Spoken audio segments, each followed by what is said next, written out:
Yes people, good morning, good afternoon, good evening to all of you. कैसे हैं सब लोग? होप सो आप सब लोग बहुत बढ़िया रहेंगे। मैं बता दूं, मैं भी बहुत अच्छा हूं। तो चलिए आज हम रिवाइज करने वाले एक टॉपिक जिसका नाम है सैलरी।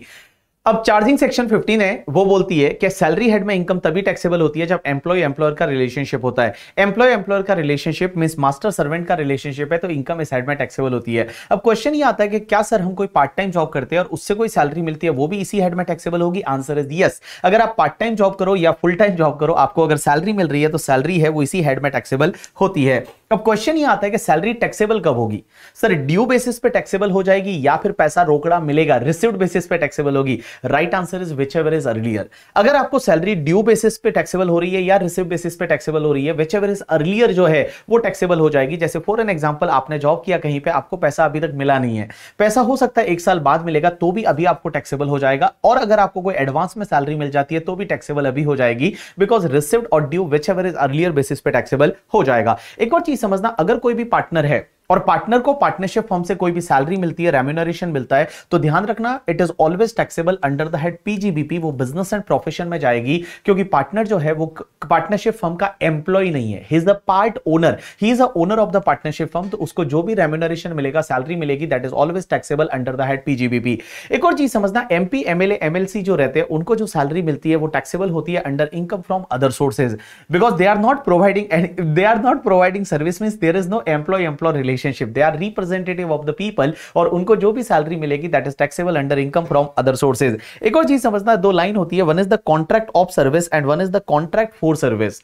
अगर कहीं पे कॉन्ट्रैक्ट ऑफ सर्विस दे रखा है, ये हमेशा ध्यान रखना, it is always taxable under the head salary, but अगर कॉन्ट्रैक्ट फॉर सर्विस दे रखा है, ये आपके टैक्सेबल हो जाएगा अंडर द हेड पीजीबीपी। अब एक और चीज समझना, बहुत बार क्या होता है कि अगर आप सैलरी किसी को फोरगो कर देते हो, जैसे मान लो आपकी सैलरी ड्यू हो गई लेकिन आप सैलरी जो है वो फोरगो कर देते हो, तो भी क्या आपके हाथ में टैक्सेबल होगी? Answer is yes. जैसे मान लो आपको सैलरी मिलने वाली है, आपने बोला कि ये वाली सैलरी गरीबों में बांट दो, तो भी वो सैलरी आप ही के हाथ में टैक्सेबल होगी। इसको बोला जाता है सैलरी फोरगोन। लेकिन एक चीज समझना, अगर आप सैलरी है वो गवर्नमेंट को सरेंडर कर देते हो, एक रूल होता है उसके हिसाब से, अगर आप चाहो तो आप सेंट्रल गवर्नमेंट को अपनी सैलरी सरेंडर कर सकते हो, और अगर आपने गवर्नमेंट को सैलरी सरेंडर कर दी तो उस पर्टिकुलर केस में वो आपके लिए टैक्सेबल नहीं होता है। एक और चीज समझना, बहुत बार क्या होता है, आप जब जॉब ज्वाइन करते हो उससे पहले कोई पैसा मिलता है, या जॉब से रिटायर हो जाते हो उसके बाद में कोई पैसा मिलता है, लाइक ग्रेचुइटी वगैरह, then that is taxable under the head salary, वो भी सैलरी हेड में टैक्सेबल हो जाएगा। चलिए इस टॉपिक में हम सीखने वाले क्या है, इस टॉपिक में हम सीखने वाले हैं कि सैलरी इनकम कैसे कैलकुलेट करना है,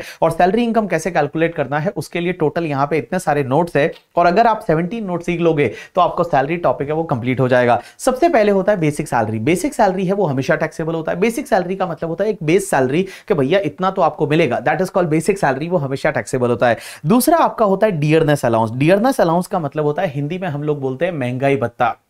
अब डियरनेस अलाउंस अगर किसी भी पर्सन को मिलता है तो वो पूरा टैक्सेबल है, it is fully taxable.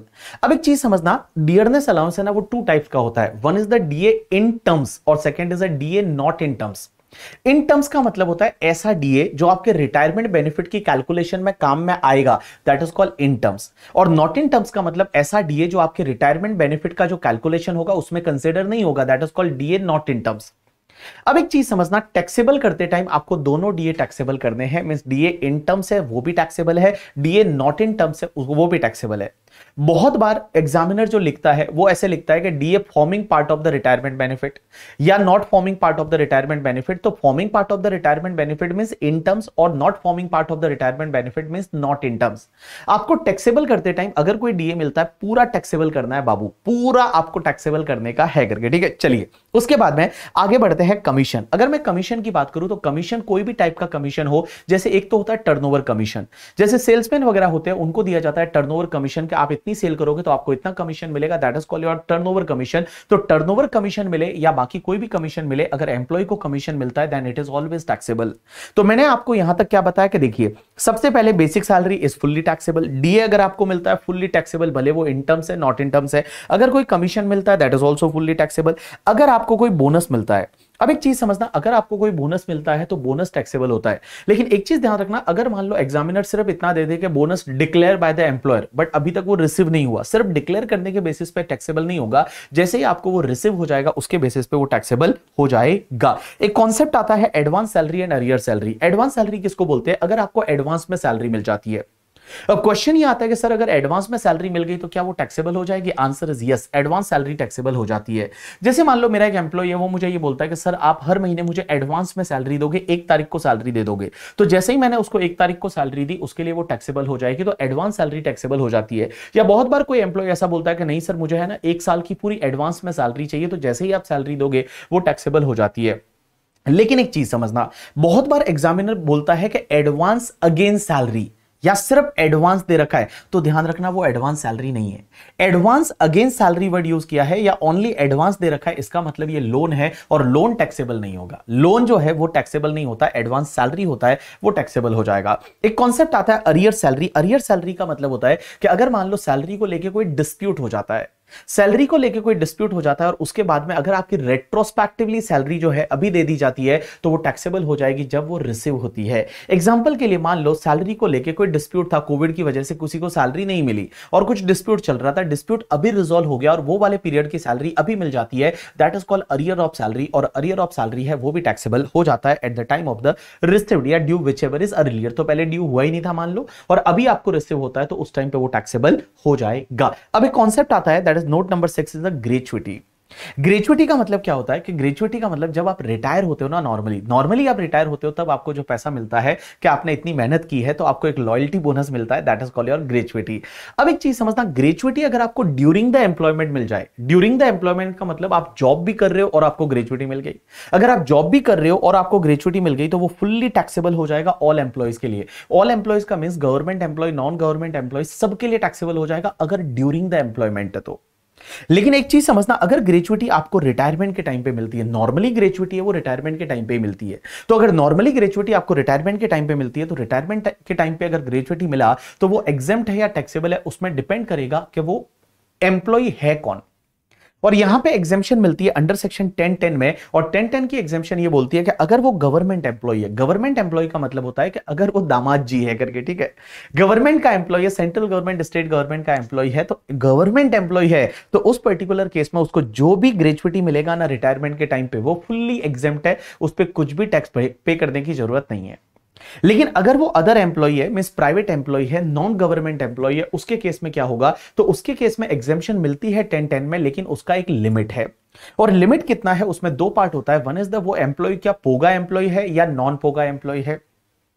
पोगा employ का मतलब होता है ऐसा एम्प्लॉय जिसपे पेमेंट ऑफ ग्रेच्युटी एक्ट 1972 लगता है, दैट इज कॉल्ड पोगा एम्प्लॉय। और नॉन पोगा एम्प्लॉय अपन उसको बोलेंगे जिसपे पेमेंट ऑफ ग्रेच्युटी एक्ट 1972 नहीं लगता, that is called non POGA employee.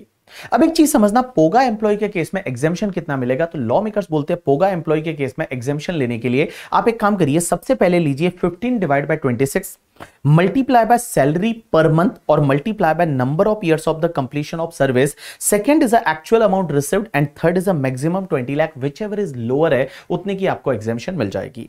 तो मैंने क्या बोला, सबसे पहले पोगा एम्प्लॉय। पोगा एम्प्लॉय का मतलब होता है कि अगर कोई ऐसा एम्प्लॉय जिसपे पेमेंट ऑफ ग्रेच्युटी एक्ट लगता है, तो वहां पे एग्जेम्पशन कितना मिलेगा। सबसे पहले आप एक काम करिए, 15 divide by 26 multiply by salary per month multiply by number of years of completion of service.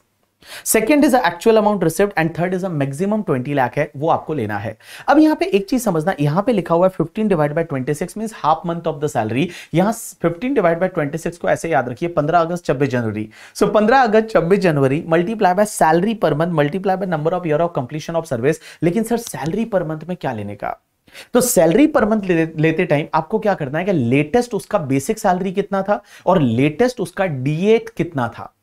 Latest उसका बेसिक सैलरी कितना था और लेटेस्ट उसका डीए कितना था, वो आपको टोटल करना है। लेटेस्ट मींस अभी उसका बेसिक सैलरी कितना चल रहा था एंड लेटेस्ट उसका डीए कितना था। डीए में आपको दोनों डीए लेना है, डीए इन टर्म्स भी लेना है, नॉट इन टर्म्स भी लेना है, और ये आपका हो जाएगा basically salary per month. Multiply by number of years of completion of service के उसने कितने साल की सर्विस कंप्लीट की है।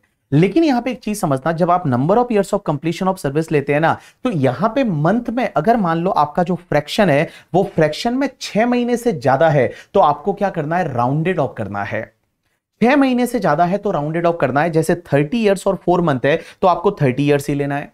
30 ईयर्स और एग्जैक्ट 6 मंथ है तो भी 30 ईयर्स लेना है, लेकिन अगर आपका 30 ईयर्स और 9 मंथ है तो यहां पे आपको 31 ईयर्स लेना है। मींस यहां पे आपको 31 लेना है in case of the POGA employee. तो मैंने क्या बोला, पोगा एम्प्लॉय के केस में आपको क्या करना है, 15 अगस्त डिवाइड बाय 26 जनवरी multiply by salary per month multiply by number of years of completion of service.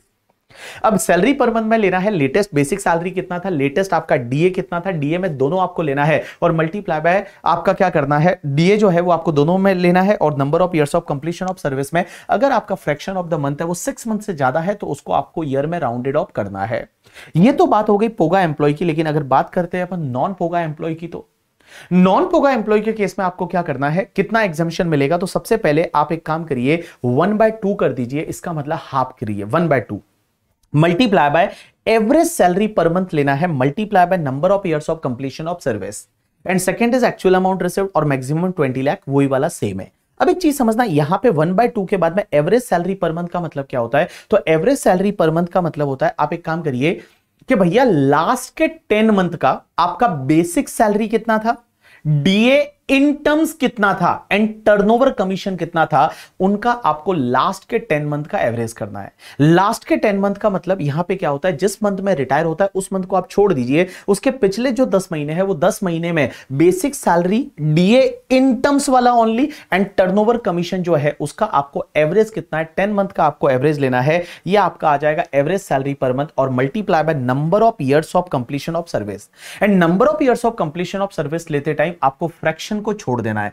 Fraction को छोड़ना है इसका मतलब अगर मान लो आपका 30 इयर्स और 11 मंथ है तो भी आपको यहां पे 30 इयर्स ही लेना पड़ेगा, अगर 30 इयर्स और 11 मंथ है तो भी आपको यहां पे कितना लेना पड़ेगा, 30 इयर्स है वही लेना पड़ेगा। यू गॉट माय पॉइंट और नॉट? यस। तो चलिए एक बार मैं वापस रिवाइज कराता हूं मैंने क्या पढ़ा है। सबसे पहले मैंने बात की ग्रेजुएटी की, अगर ग्रेजुएटी आपको ड्यूरिंग द एम्प्लॉयमेंट मिलता है तो पूरा टैक्सेबल है, at the time of retirement मिलता है तो उसमें गवर्नमेंट एम्प्लॉय दामाद जी को मिला तो पूरा एग्जेम्प्ट है, बाकी को मिला प्राइवेट एम्प्लॉय को आपको देखना पड़ेगा कि कौन सा पोगा या नॉन पोगा। अगर पोगा है तो पोगा के केस में आपको क्या करने का, 15 divide by 26 multiply by salary per month multiply by number of years of completion of service and यहां पे सैलरी पर मंथ में लेटेस्ट बेसिक सैलरी लेना है, लेटेस्ट डीए लेना है और डीए में दोनों आपको लेना है।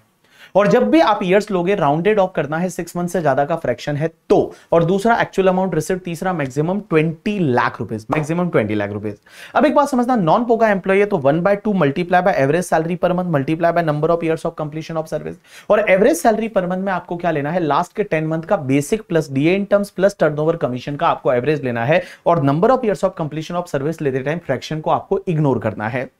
अब एक और चीज समझना, अगर मान लो एक एम्प्लॉय है रिटायर हुआ एक जगह से और उसको कोई ग्रेजुएटी मिला और उसने एग्जेम्पशन लिया 8 लाख का, अब उसने कुछ नया जॉब ज्वाइन किया और वहां से वापस रिटायर हुआ और अब वहां से जब वापस रिटायर हो रहा है ना, तो ध्यान रखना कि वहां पे एग्जेम्पशन लेते टाइम आप 8 लाख का एग्जेम्पशन पहले ले चुके हो तो रिमेनिंग वाले के लिए आप मैक्सिमम 12 लाख का ही एग्जेम्पशन ले सकते हो। इसका मतलब ये जो यहां पे 20 लाख का लिमिट होता है ना, दिस 20 लाख का limit is for the overall gratuity exemption from multiple employer.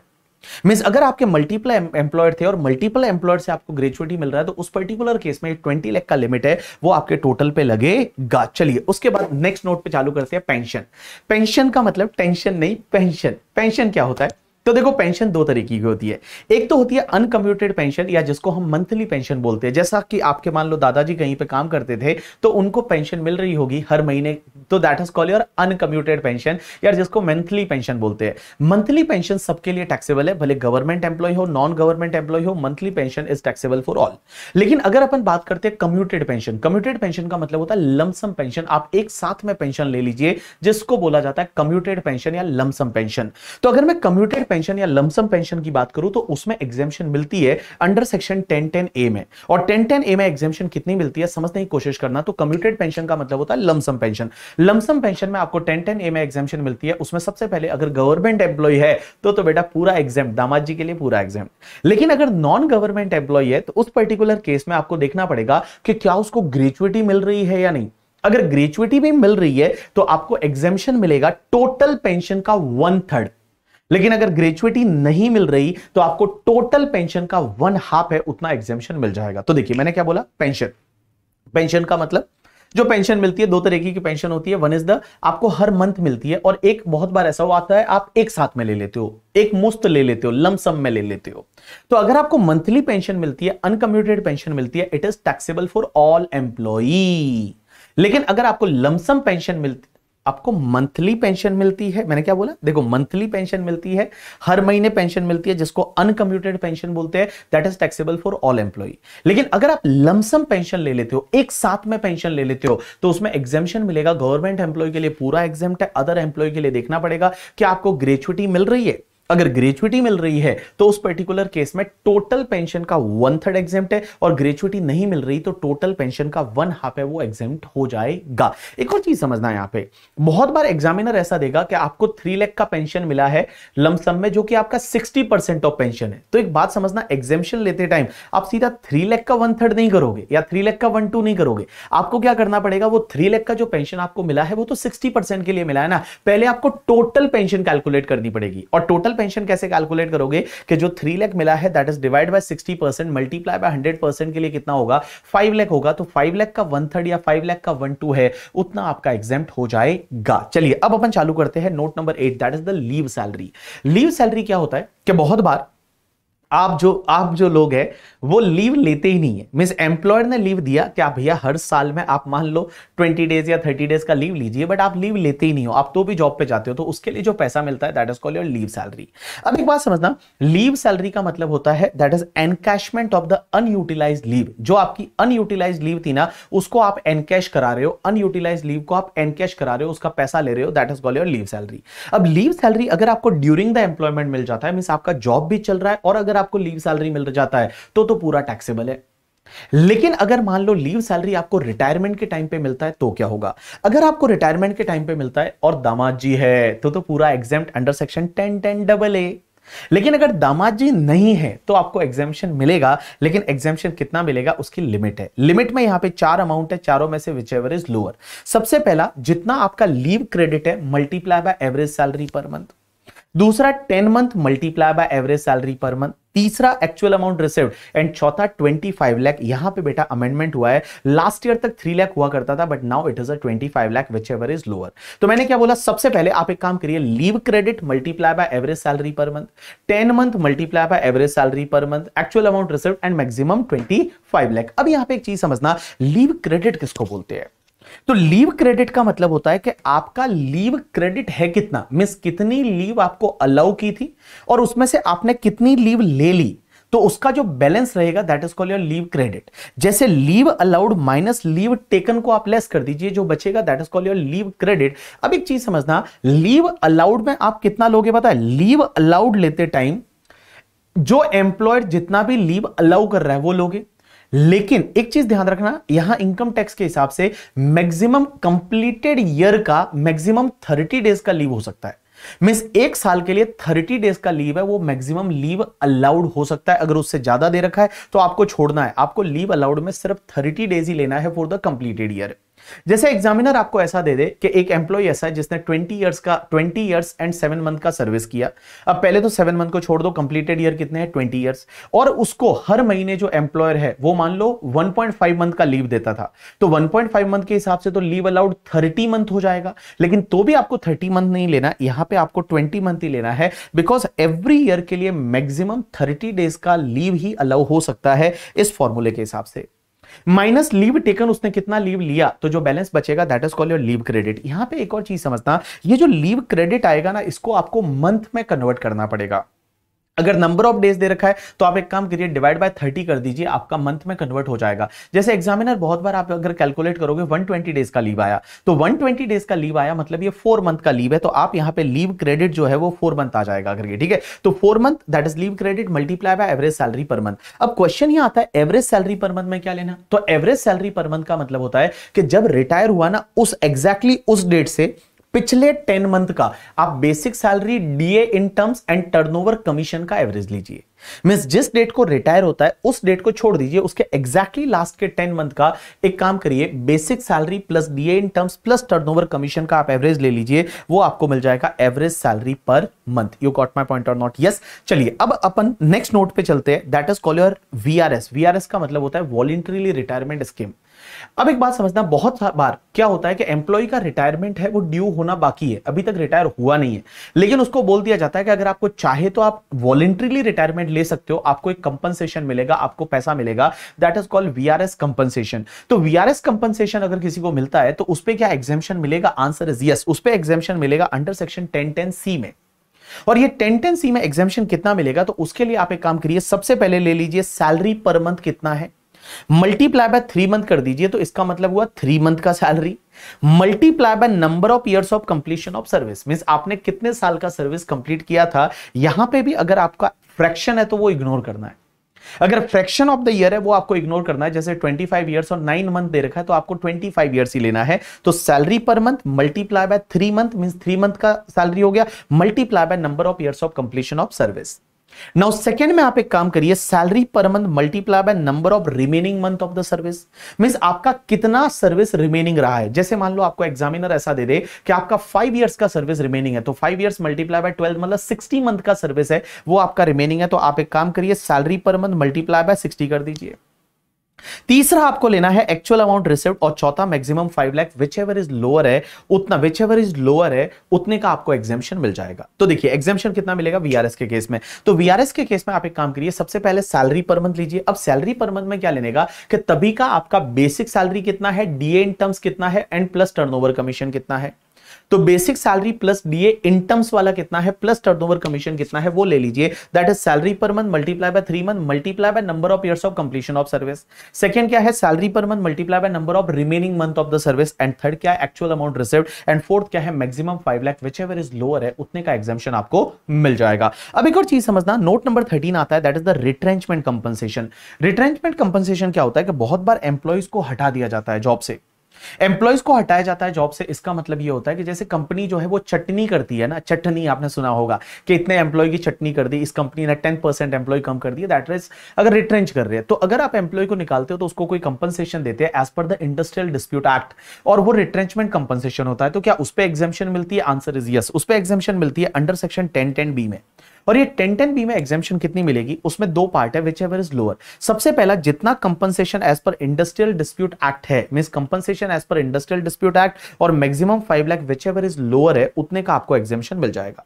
तो एग्जेम्पशन कितना मिलेगा? एग्जेम्पशन मिलेगा कि जो compensation as per the industrial dispute act और maximum 5 lakh whichever is lower.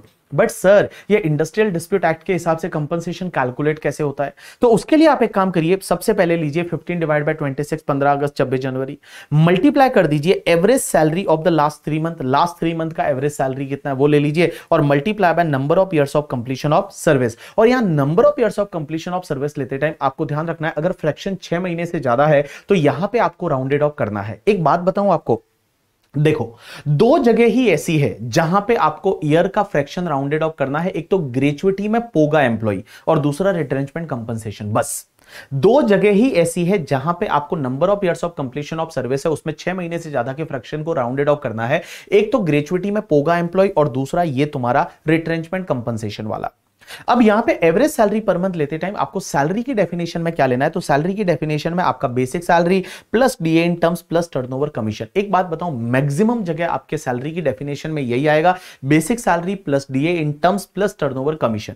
सिर्फ ध्यान रखना कि एक तो तुम्हारे वहां पे जो ग्रेचुइटी में अपन ने पोगा एम्प्लॉय पढ़ा था, वो पोगा एम्प्लॉय में वहां पे सैलरी में बेसिक प्लस डीए दोनों है, डीए दोनों है करके, ठीक है। वहां एक जगह चेंज है, अदरवाइज आप देखोगे तो हर जगह यही डेफिनेशन है, salary plus DA in terms plus turnover commission. लेकिन पोगा एम्प्लॉय में ग्रेचुइटी एग्जेम्पशन लेते टाइम वहां पे सैलरी प्लस डीए में बोथ लिखा हुआ था, डीए इन टर्म्स भी लेना है, नॉट इन टर्म्स भी लेना है पोगा में। और एक मैं सैलरी की डेफिनेशन में चेंजेस बताऊंगा इन case of the house facility, जब मैं हाउस फैसिलिटी पढ़ाऊंगा वहां पे मैं आपको एक चेंज बताऊंगा। चलिए अब अपन बात करते हैं अलाउंसेस की। ये अलाउंसेस क्या होते हैं कि जैसे बहुत बार हर महीने आपको कुछ ना कुछ खर्चे होते हैं, तो उसके लिए आपका एम्प्लॉयर आपको एक फिक्स पैसा दे देता है कि चलिए इतना पैसा मिलेगा, आपको खर्चा करना है तो करो, नहीं करो तुम्हारी मर्जी है, ठीक है। जैसे एचआर है, house rent allowance. House rent allowance क्या होता है, हर महीने एम्प्लॉयर आपको एक पैसा देता है, एक फिक्स अमाउंट देता है, आपको खर्चा करना है तो करो, आपको घर लेके रहना है घर लेके रहो, रोड पे रहना है रोड पे रहो, आपको अगर मान लो रेलवे स्टेशन पे रहना है रेलवे स्टेशन रहो, आपको पैसा मिलेगा, दैट इज कॉल्ड अलाउंसेस। अब एक चीज समझना, अलाउंसेस के केस में क्या होता है, आपको एग्जेम्पशन मिलती है, वो एग्जेम्पशन मिलती है अंडर सेक्शन 1014 करके। अब ये एग्जामिशन कितनी मिलती है, क्या मिलती है, अपन एक काम करते हैं, इसका एक शॉर्टकट मैंने आपको बताया था, दैट इज द कुत्ता टीसी उधर है करके। आपको इसको ऐसे याद रखना है, कुत्ता टीसी उधर है करके, ठीक है। कुत्ता, एक कुत्ता अलग है, एक है टीसी उधर और एक है का मतलब होता है एचआरए, वो अपन लास्ट में देखेंगे। चलिए सबसे पहले बात करते हैं कुत्ता। कुत्ता में सबसे पहला होता है सी का मतलब कम्यूटेशन अलाउंस या जिसको ट्रांसपोर्ट अलाउंस बोलते हैं। कम्यूटेशन अलाउंस या ट्रांसपोर्ट अलाउंस किस लिए मिलता है, अगर आप ऑफिस से घर पे जाओ, घर से ऑफिस जाओ और उसके लिए आपके कुछ खर्चे होते हैं, तो ऑफिस से घर, घर से ऑफिस के लिए आपको कम्यूटेशन अलाउंस मिलता है। तो कम्यूटेशन अलाउंस अगर आपको मिल रहा है तो उसके सामने आपको एग्जेम्पशन मिलेगी, बट एग्जेम्पशन सिर्फ यहां पे किसको मिलती है, दिव्यांग एम्प्लॉय को। अगर कोई भी एम्प्लॉय है वो ब्लाइंड है, डेफ है या फिर डम्ब है या हैंडीकैप्ड है, मींस दिव्यांग एम्प्लॉय है, उसको एग्जेम्पशन मिलती है मैक्सिमम 3200 पर मंथ की।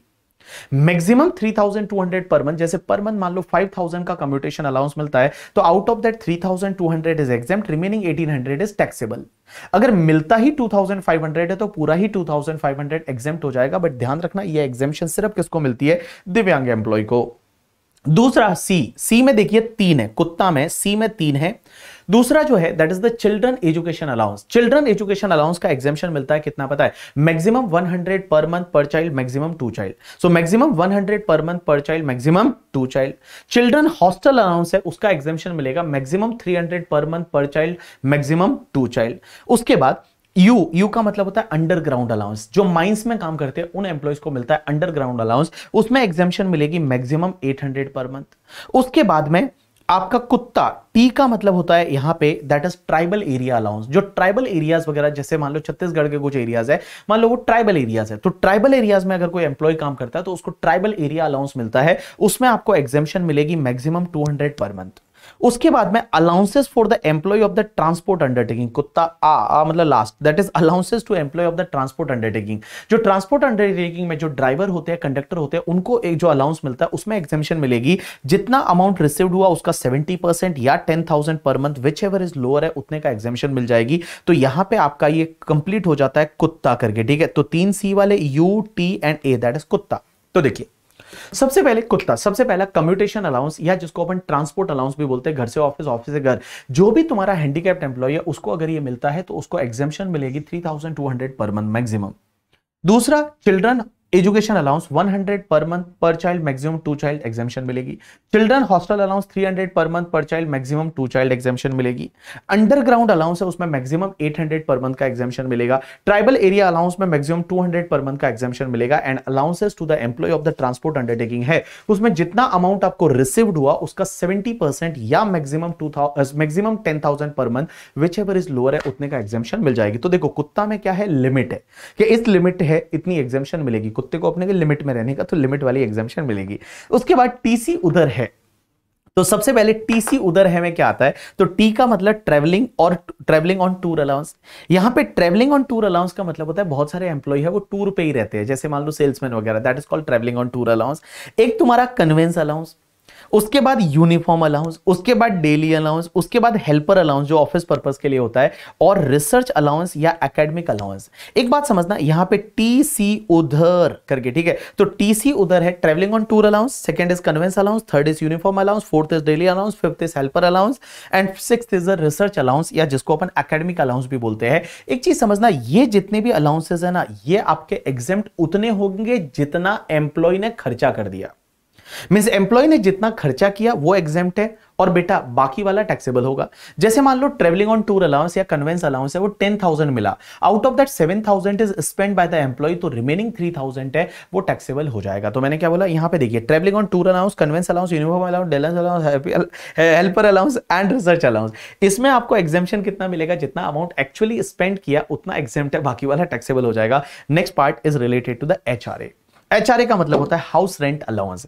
अब एक चीज समझना, एचआरए की एग्जेम्पशन मिलती है अंडर सेक्शन 1013A, बट ये एग्जेम्पशन कितनी मिलती है, which ever is lower out of the 3 amount. सबसे पहला क्या है, 40% और 50% ऑफ द सैलरी। आपकी जो सैलरी है उसका 40% या 50% करिए। अब आप बोलोगे 40% 50% कैसे डिसाइड होगा, तो देखो अगर मान लो एम्प्लॉय है, उसने जो घर लिया है वो मेट्रो में लिया है। मेट्रो का मतलब यहां पे 4 सिटीज है, Mumbai, Delhi, Kolkata and Chennai. So only Mumbai, Delhi, Kolkata and Chennai. So Mumbai, Delhi, Kolkata and Chennai, वहां पे अगर रहता है एम्प्लॉय तो उस पर्टिकुलर केस में 50%, अदर जगह रहता है तो आपका 40%। तो आप एक काम करिए, सबसे पहले 40% और 50% ऑफ सैलरी लीजिए।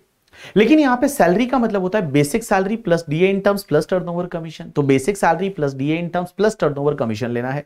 दूसरा आपका actual amount received HRA employee को कितना मिला, एंड तीसरा आपको जितना रेंट एम्प्लॉय ने पे किया माइनस 10% ऑफ सैलरी। तो जितना एम्प्लॉय ने रेंट पे किया माइनस 10% ऑफ द सैलरी, और सैलरी का मतलब वही basic plus DA in terms plus turnover commission, which ever is lower है उतना आपको एग्जेम्पशन मिल जाएगा। तो देखिए मैंने क्या बोला, एचआरए का एग्जेम्पशन, एचआरए का एग्जेम्पशन मिलता है वो 1013A में मिलता है। कितना एग्जेम्पशन मिलेगा, तो 40 और 50% ऑफ द सैलरी। दूसरा क्या है तुम्हारा एक्चुअल अमाउंट रिसीव्ड, और तीसरा rent paid minus 10% of salary, which ever is lower है उतना एग्जेम्पशन मिल जाएगा। अब एक बात बताऊं मैं आपको, कुत्ता टीसी उधर है को छोड़ के अगर कोई भी अलाउंसेस मिलता है, जैसे मान लो आपको कोई अदर अलाउंसेस मिल गया, जैसे टिफिन अलाउंस मिल गया या मेडिकल अलाउंस मिल गया, तो अलाउंसेस वर्ड अगर आपको दे रखा है और इसको छोड़ के अगर कोई भी दूसरा अलाउंस मिलता है तो समझना वो हमेशा टैक्सेबल है ऑल एम्प्लॉय के लिए, वो हमेशा टैक्सेबल है ऑल एम्प्लॉयज के लिए। तो यहां पे ये वाला नोट है वो आपका कंप्लीट हो जाता है। अब अपन चालू करते हैं प्रोविडेंट फंड करके। अब अपन चालू कर रहे हैं प्रोविडेंट फंड। अब एक बात समझना, प्रोविडेंट फंड क्या होता है बेसिकली, कि जब एम्प्लॉय जॉब कर रहा होता है उस टाइम पे वो खुद कुछ कंट्रीब्यूशन करता है, कुछ कंट्रीब्यूशन उसका एम्प्लॉयर करता है, और हर साल उस पे इंटरेस्ट वगैरह एक्यूमुलेट होता जाता है, और जब वो रिटायर हो जाता है तो उसको एक लमसम पैसा मिलता है जिसको बोला जाता है प्रोविडेंट फंड। एक बात बता दूं, मैंने आपको बताया हुआ है 4 तरह के प्रोविडेंट फंड होते हैं। एक तो होता है statutory provident fund. Statutory provident fund basically government companies होती है जो गवर्नमेंट एम्प्लॉइज पे लगता है, that is called statutory provident fund. एक होता है recognised provident fund. Recognised provident fund क्या होता है कि ऐसा प्रोविडेंट फंड जिसकी इनकम टैक्स डिपार्टमेंट से परमिशन ले रखी होती है, ले रखी होती है, अप्रूवल ले रखी होती है, जिसको रिकॉग्नाइज्ड प्रोविडेंट फंड बोलते हैं। एक होता है अनरिकॉग्नाइज्ड प्रोविडेंट फंड, मतलब जिस फंड का अप्रूवल नहीं ले रखा।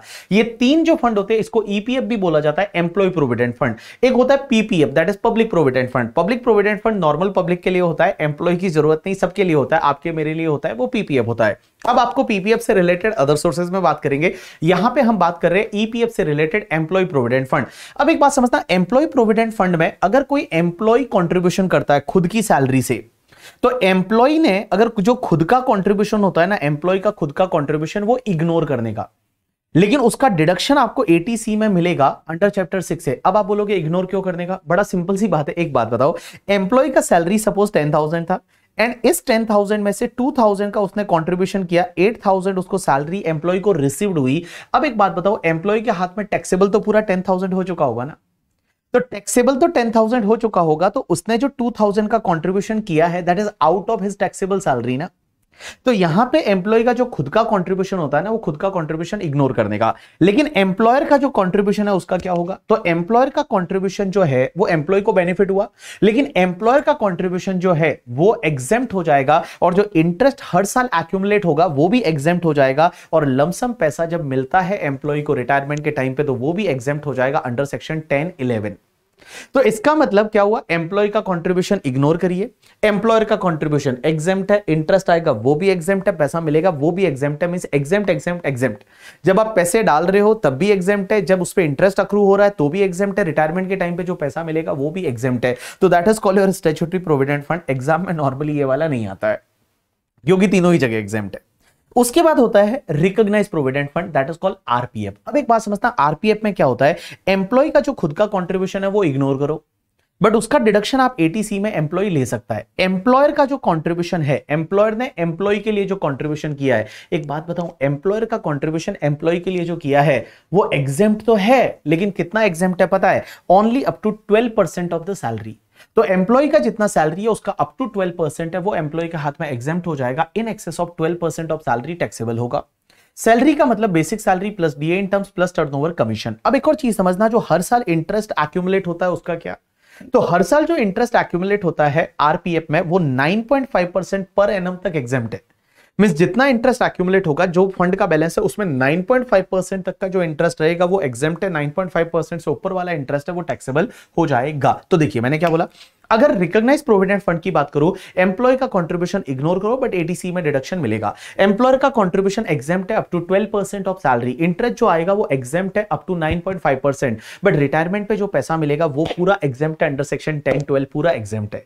लेकिन एक चीज समझना, यहां पे रिटायरमेंट के टाइम पे जो पैसा मिल रहा है वो एग्जेम्प्ट होता है, लेकिन वो एग्जेम्प्ट तभी होगा जब एम्प्लॉय ने एटलीस्ट 5 इयर्स और मोर का सर्विस रेंडर किया है। एटलीस्ट एम्प्लॉय ने 5 इयर्स और मोर का सर्विस रेंडर किया है तो ही वो एग्जेम्प्ट होगा, अदरवाइज वो एग्जेम्प्ट नहीं होगा। लेकिन गाइस इसके 3 एक्सेप्शनल केसेस है, वहां पे एम्प्लॉय ने अगर 5 इयर्स का सर्विस रेंडर नहीं किया तो उस पर्टिकुलर केस में भी क्या होगा, एग्जेम्प्ट होगा। एक तो अगर एम्प्लॉय रिटायर हो जाता है due to the ill health, means employ की जो हेल्थ ठीक नहीं थी और उसकी वजह से वो 5 इयर्स के अंदर अंदर रिटायर हो गया, या फिर मान लो एम्प्लॉयर का बिजनेस ही बंद हो गया करके, ठीक है, या फिर एम्प्लॉय रिटायर हुआ और एम्प्लॉय ने क्या किया, एम्प्लॉयर को ये इंस्ट्रक्शन दिया है कि उसका जो भी आरपीएफ का बैलेंस है ना, वो आरपीएफ का बैलेंस है वो न्यू एम्प्लॉयर के आरपीएफ में ट्रांसफर कर दो। मींस अपने एम्प्लॉयर को ये इंस्ट्रक्शन दिया है कि आरपीएफ में जितना भी बैलेंस है वो न्यू एम्प्लॉयर के आरपीएफ में ट्रांसफर कर दो, या फिर इसको न्यू पेंशन स्कीम जो है एनपीएस में ट्रांसफर कर दो। अगर वो ऐसा इंस्ट्रक्शन के साथ रिटायर हो रहा है तो even he has retired with in the period of 5 years, तो भी उसको जो पैसा मिलेगा वो आपका एग्जेम्प्ट हो जाएगा। अब एक और चीज समझना, यहां पे एक अमेंडमेंट आया था लास्ट ईयर। अमेंडमेंट ये बोलता है कि जो भी एम्प्लॉय का खुद का कंट्रीब्यूशन है, देखो खुद का कंट्रीब्यूशन इग्नोर है करके, ठीक है, खुद का कंट्रीब्यूशन है उसको अपन इग्नोर करते हैं क्योंकि वो टैक्स भरने के बाद जो पैसा आता है उसमें पैसा डाला है। अब एक चीज समझना, इस पे जो इंटरेस्ट आता है, आप देखिए एसपीएफ पे जो इंटरेस्ट है वो इंटरेस्ट भी एग्जेम्प्ट है, आरपीएफ पे जो इंटरेस्ट है वो एग्जेम्प्ट है अप टू 9.5% पर एनम। लेकिन एक चीज समझना, लॉ मेकर्स बोलते हैं कि अगर एम्प्लॉय ने आरपीएफ और एसपीएफ में जो एम्प्लॉय का खुद का कंट्रीब्यूशन है ना, वो खुद का कंट्रीब्यूशन पे जो इंटरेस्ट आता है वो भी एग्जेम्प्ट है। लेकिन एक चीज ध्यान रखना, उसका कंट्रीब्यूशन अगर 2,50,000 से ज्यादा है, एम्प्लॉय का कंट्रीब्यूशन अगर 2,50,000 से ज्यादा है तो 2,50,000 से ऊपर वाले अमाउंट पे जो भी इंटरेस्ट आएगा वो टैक्सेबल होगा। देखो मैंने क्या बोला, एम्प्लॉय का कंट्रीब्यूशन, देखो एम्प्लॉय का कंट्रीब्यूशन जो भी एसपीएफ में करता है, आरपीएफ में करता है, एम्प्लॉय का 2,50,000 पर एनम तक का कंट्रीब्यूशन है तो उस पे इंटरेस्ट आएगा, वो एग्जेम्प्ट है, या तो पूरा एग्जेम्प्ट एसपीएफ में या आरपीएफ में 9.5% तक एग्जेम्प्ट। लेकिन एक चीज समझना, अगर उसने 2,50,000 से ज्यादा कंट्रीब्यूशन किया, जैसे फॉर एन एग्जांपल उसने 4 लाख का कंट्रीब्यूशन किया, तो 2,50,000 तक पे जो इंटरेस्ट आएगा वो तो आपका एग्जेम्प्ट हो जाएगा। लेकिन 250 के ऊपर वाला जो भी इंटरेस्ट आएगा एम्प्लॉय को, वो जो एक्यूमुलेट होगा वो पूरा टैक्सेबल हो जाएगा। लेकिन एक चीज समझना, यहां 2,50,000 की जगह ये लिमिट 5 लाख हो जाएगी अगर एम्प्लॉयर कोई भी कंट्रीब्यूशन नहीं करता है। इफ एम्प्लॉयर कोई भी कंट्रीब्यूशन नहीं करता है, अगर एम्प्लॉय बेचारा खुद ही कंट्रीब्यूट कर रहा है, एम्प्लॉयर कुछ भी कंट्रीब्यूशन नहीं करता आरपीएफ एसपीएफ में, तो ये लिमिट जो है वो 2,50,000 की जगह 5 लाख हो जाएगी। लेकिन गाइस ये जो अमेंडमेंट है ये 1/4/2021 से एप्लीकेबल है करके, ठीक है। चलिए उसके बाद में एक फंड होता है unrecognised provident fund. Unrecognised provident fund means ऐसा प्रोविडेंट फंड जिसकी रिकॉग्निशन नहीं ले रखी है। उसमें क्या होता है, एम्प्लॉय का कंट्रीब्यूशन इग्नोर करो एंड एटीसी का डिडक्शन अनरिकॉग्नाइज्ड प्रोविडेंट फंड के कंट्रीब्यूशन पे एम्प्लॉय को नहीं मिलता। तो आप एक काम करिए, एम्प्लॉय का कंट्रीब्यूशन इग्नोर करो, एम्प्लॉयर का कंट्रीब्यूशन देखो जब पैसा डाला तब एग्जेम्प्ट है, इंटरेस्ट जो मिलेगा हर साल, इंटरेस्ट जो एक्यूमुलेट होगा वो भी एग्जेम्प्ट है। लेकिन बेटा जब पैसा रिटायरमेंट के टाइम पे मिलेगा तो क्या होगा, यूआरपीएफ से। तो यूआरपीएफ से पैसा अगर रिटायरमेंट पे मिलता है तो एम्प्लॉय का कंट्रीब्यूशन जो था वो इग्नोर करना है, क्योंकि एम्प्लॉय ने जो कंट्रीब्यूट किया था वो तो टैक्स भरने के बाद वाला पैसा कंट्रीब्यूट किया था और वही वाला पैसा वापस मिल जाता है तो उसको इग्नोर करना है। लेकिन एम्प्लॉय के कंट्रीब्यूशन पे जो भी इंटरेस्ट आएगा वो इंटरेस्ट टैक्सेबल हो जाएगा under income from other sources, और जो एम्प्लॉयर का कंट्रीब्यूशन और एम्प्लॉयर के कंट्रीब्यूशन पे इंटरेस्ट था वो टैक्सेबल हो जाएगा under the head salary in hands of the employ. तो देखिए मैंने क्या बोला, अनरिकॉग्नाइज्ड प्रोविडेंट फंड में क्या होता है, एम्प्लॉय का कंट्रीब्यूशन इग्नोर करो, एम्प्लॉयर का कंट्रीब्यूशन जब किया तब एग्जेम्प्ट है, इंटरेस्ट आया वो भी एग्जेम्प्ट है, पैसा मिलेगा तो टैक्सेबल है। एम्प्लॉय का कंट्रीब्यूशन है वो इग्नोर करो, एम्प्लॉय के कंट्रीब्यूशन पे जो इंटरेस्ट आया that is taxable under income from other sources. Employer का कंट्रीब्यूशन है, एम्प्लॉयर के कंट्रीब्यूशन पे जो इंटरेस्ट आएगा that is taxable under the head salary. अब एक आता है that is the superannuation fund. ये सुपर एनुएशन फंड क्या होता है कि हर साल एम्प्लॉयर कुछ ना कुछ एक साथ में लमसम कंट्रीब्यूट करता है, that is called superannuation fund. Employer करता है, एम्प्लॉय खुद भी करता है। तो अगर एम्प्लॉय का कंट्रीब्यूशन है अप्रूव्ड सुपर एनुएशन फंड, देखो दो तरह के होते हैं, अप्रूव्ड और अनअप्रूव्ड। अगर अप्रूव्ड सुपर एनुएशन फंड है तो एम्प्लॉय का कंट्रीब्यूशन आप इग्नोर करो। एम्प्लॉयर का कंट्रीब्यूशन जो रहेगा वो एग्जेम्प्ट है, बट कितना पता है, up to 7,50,000 per annum, but ये लिमिट में आएगा अंडर सेक्शन 1727। अब ये 1727 का परक्यूजिट क्या है अभी थोड़ी देर में मैं आपको सिखा दूंगा। इस पे जो इंटरेस्ट आएगा वो इंटरेस्ट भी एग्जेम्प्ट है, और अगर लमसम पैसा मिलता है रिटायरमेंट के टाइम पे तो वो भी एग्जेम्प्ट है। तो अप्रूव्ड सुपर एनुएशन फंड में क्या है कि एम्प्लॉय का कंट्रीब्यूशन इग्नोर करो, एम्प्लॉयर का कंट्रीब्यूशन है वो एग्जेम्प्ट होगा up to 7,50,000 per annum, and interest जो मिलेगा वो एग्जेम्प्ट है, रिटायरमेंट के टाइम पे पैसा मिलेगा वो भी एग्जेम्प्ट है। लेकिन अनअप्रूव्ड सुपर एनुएशन फंड है तो उसका ट्रीटमेंट सेम वैसा ही होगा जैसा अनरिकॉग्नाइज्ड प्रोविडेंट फंड का था। जैसे अपन ने यूआरपीएफ का यहां पे ट्रीटमेंट पढ़ा था वैसा का वैसा रहेगा unrecognised that is unapproved superannuation fund का। चलिए अब अपन चालू करते हैं परक्यूजिट। और परक्यूजिट सेक्शन 17(2) होती है। परक्यूजिट क्या होते हैं, देखो अगर एम्प्लॉय को कोई एडिशनल बेनिफिट मिलते हैं, एक्स्ट्रा बेनिफिट मिलते हैं, उसको बोला जाता है परक्यूजिट। जैसे एग्जांपल के लिए आपको मान लो आप बीमार पड़ गए, आपका इलाज आपके एम्प्लॉयर ने कराया, दैट इज कॉल्ड परक्यूजिट। आपको रहने के लिए घर दे दिया, आपको यूज करने के लिए गाड़ी दे दी, तो इट इज कॉल्ड परक्यूजिट। इसको अपन बोलते हैं परक्यूजिट। देखो अलाउंसेस और परक्यूजिट में क्या फर्क होता है, अलाउंसेस होता है ना वो फिक्स अमाउंट रहता है, हर महीने मिलता है and that is part of salary. But perquisite है वो कोई फिक्स अमाउंट नहीं होता, वो एक्स्ट्रा बेनिफिट होते हैं, एडिशनल बेनिफिट होते हैं, और एक्चुअल खर्चा होता है तभी आपको मिलता है। तो कभी भी ध्यान रखना अगर एग्जाम में अलाउंसेस वर्ड यूज किया हुआ है तो वो अलाउंसेस की बात कर रहा है जो अपन पहले कुत्ता टीसी उधर है पढ़ चुके हैं। बट अगर मान लो प्रोवाइडेड वर्ड यूज किया है, फैसिलिटी वर्ड यूज किया है, तो इसका मतलब समझना वो परक्यूजिट की बात कर रहे हैं। तो परक्यूजिट में सबसे पहला परक्यूजिट होता है लीव ट्रेवल कंसेशन। ये लीव ट्रेवल कंसेशन क्या होता है कि एम्प्लॉयर एम्प्लॉय को बोलता है कि आप इंडिया में कहीं भी घूमने जाइए, और घूमने जाते हैं तो वहां पे जो आपका ट्रेवलिंग का खर्चा है वो एम्प्लॉयर आपको रीएम्बर्स करेगा, एम्प्लॉयर आपको देगा, that is called leave travel concession. तो लीव ट्रेवल कंसेशन का बेनिफिट एम्प्लॉय को अगर मिलता है तो एम्प्लॉय को यहां पे एक एग्जेम्पशन मिलती है अंडर सेक्शन 10(5).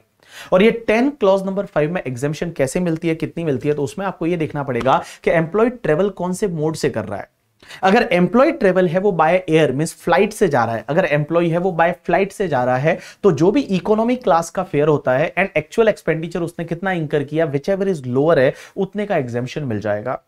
लेकिन एम्प्लॉय जो है वो किसी और मोड से जा रहा है, मींस एयर से नहीं जा रहा, फ्लाइट से नहीं जा रहा, वो किसी और मोड से जा रहा है, ट्रेन से जा रहा है, बस से जा रहा है, बैलगाड़ी में जा रहा है, बाइक लेके जा रहा है, साइकिल लेके जा रहा है, उसकी मर्जी है, दूसरे किसी मोड से जा रहा है, तो क्या होगा, एम्प्लॉय जहां पे जा रहा है क्या वहां पे रेलवे फैसिलिटी अवेलेबल है या नहीं।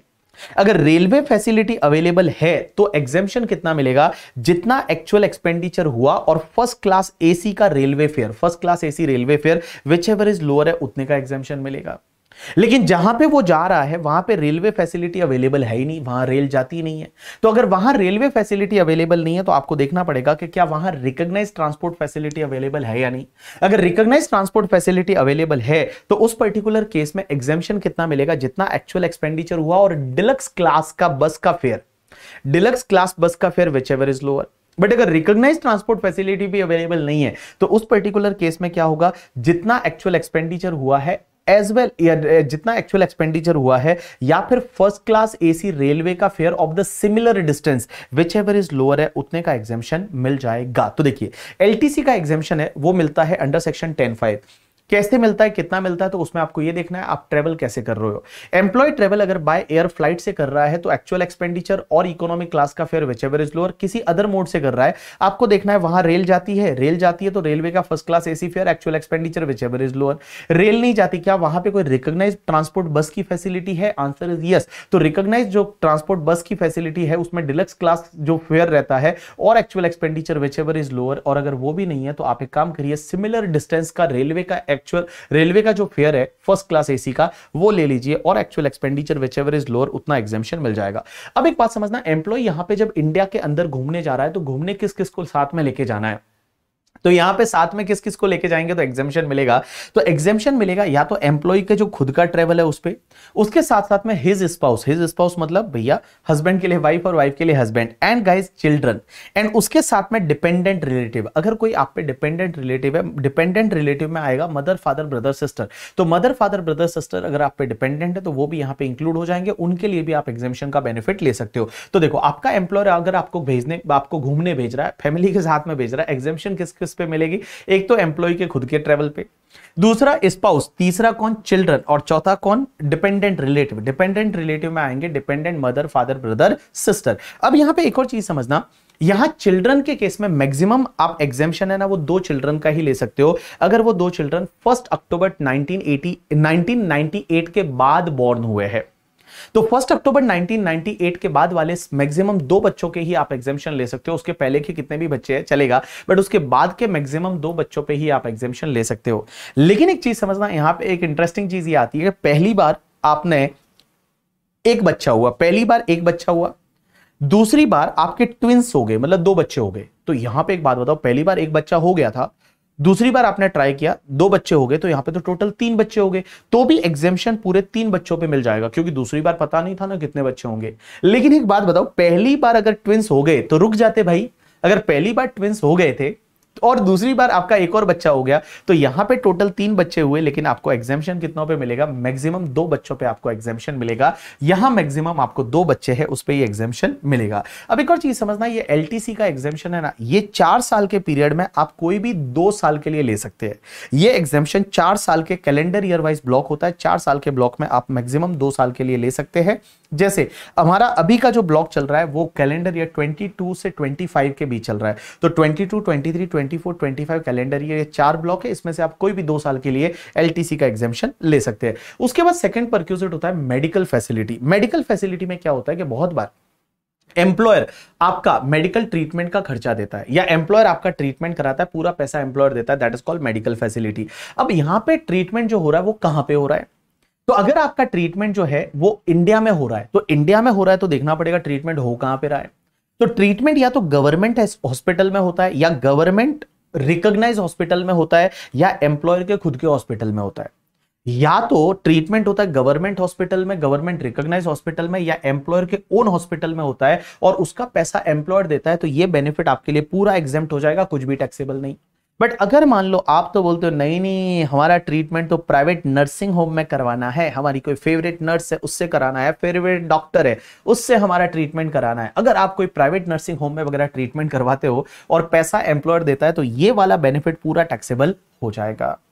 अब अगर मान लो ट्रीटमेंट इंडिया के बाहर हो रहा है, तो ट्रीटमेंट अगर इंडिया के बाहर हो रहा है, तो बाहर जब ट्रीटमेंट कराने जाते हैं तो नॉर्मली एम्प्लॉयर आपको 3 चीज का बेनिफिट देता है। एक तो आपके आने जाने का खर्चा ट्रेवलिंग का, एक आपका ट्रीटमेंट का खर्चा, और एक वहां पे रहने का खर्चा।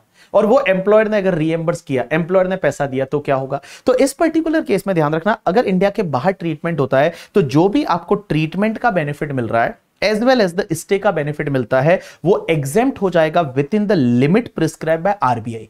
मींस आरबीआई की कुछ प्रिस्क्राइब लिमिट होती है under the liberalise remittance scheme करके। तो आरबीआई की कुछ लिमिट होती है कि आप इंडिया के बाहर ट्रीटमेंट के लिए इतना खर्चा कर सकते हो, स्टे के लिए इतना खर्चा कर सकते हो, तो वो लिमिट के अंदर है, जितना लिमिट के अंदर है वो एग्जेम्प्ट हो जाएगा। एग्जामिनर आपको ऐसे देगा कि मान लो इंडिया के बाहर आप ट्रीटमेंट कराने गए, ट्रीटमेंट का खर्चा 10 लाख हुआ और वहां पे स्टे का खर्चा 5 लाख हुआ, टोटल 15 लाख हुआ, एम्प्लॉयर ने आपको पूरा 15 लाख दे दिया।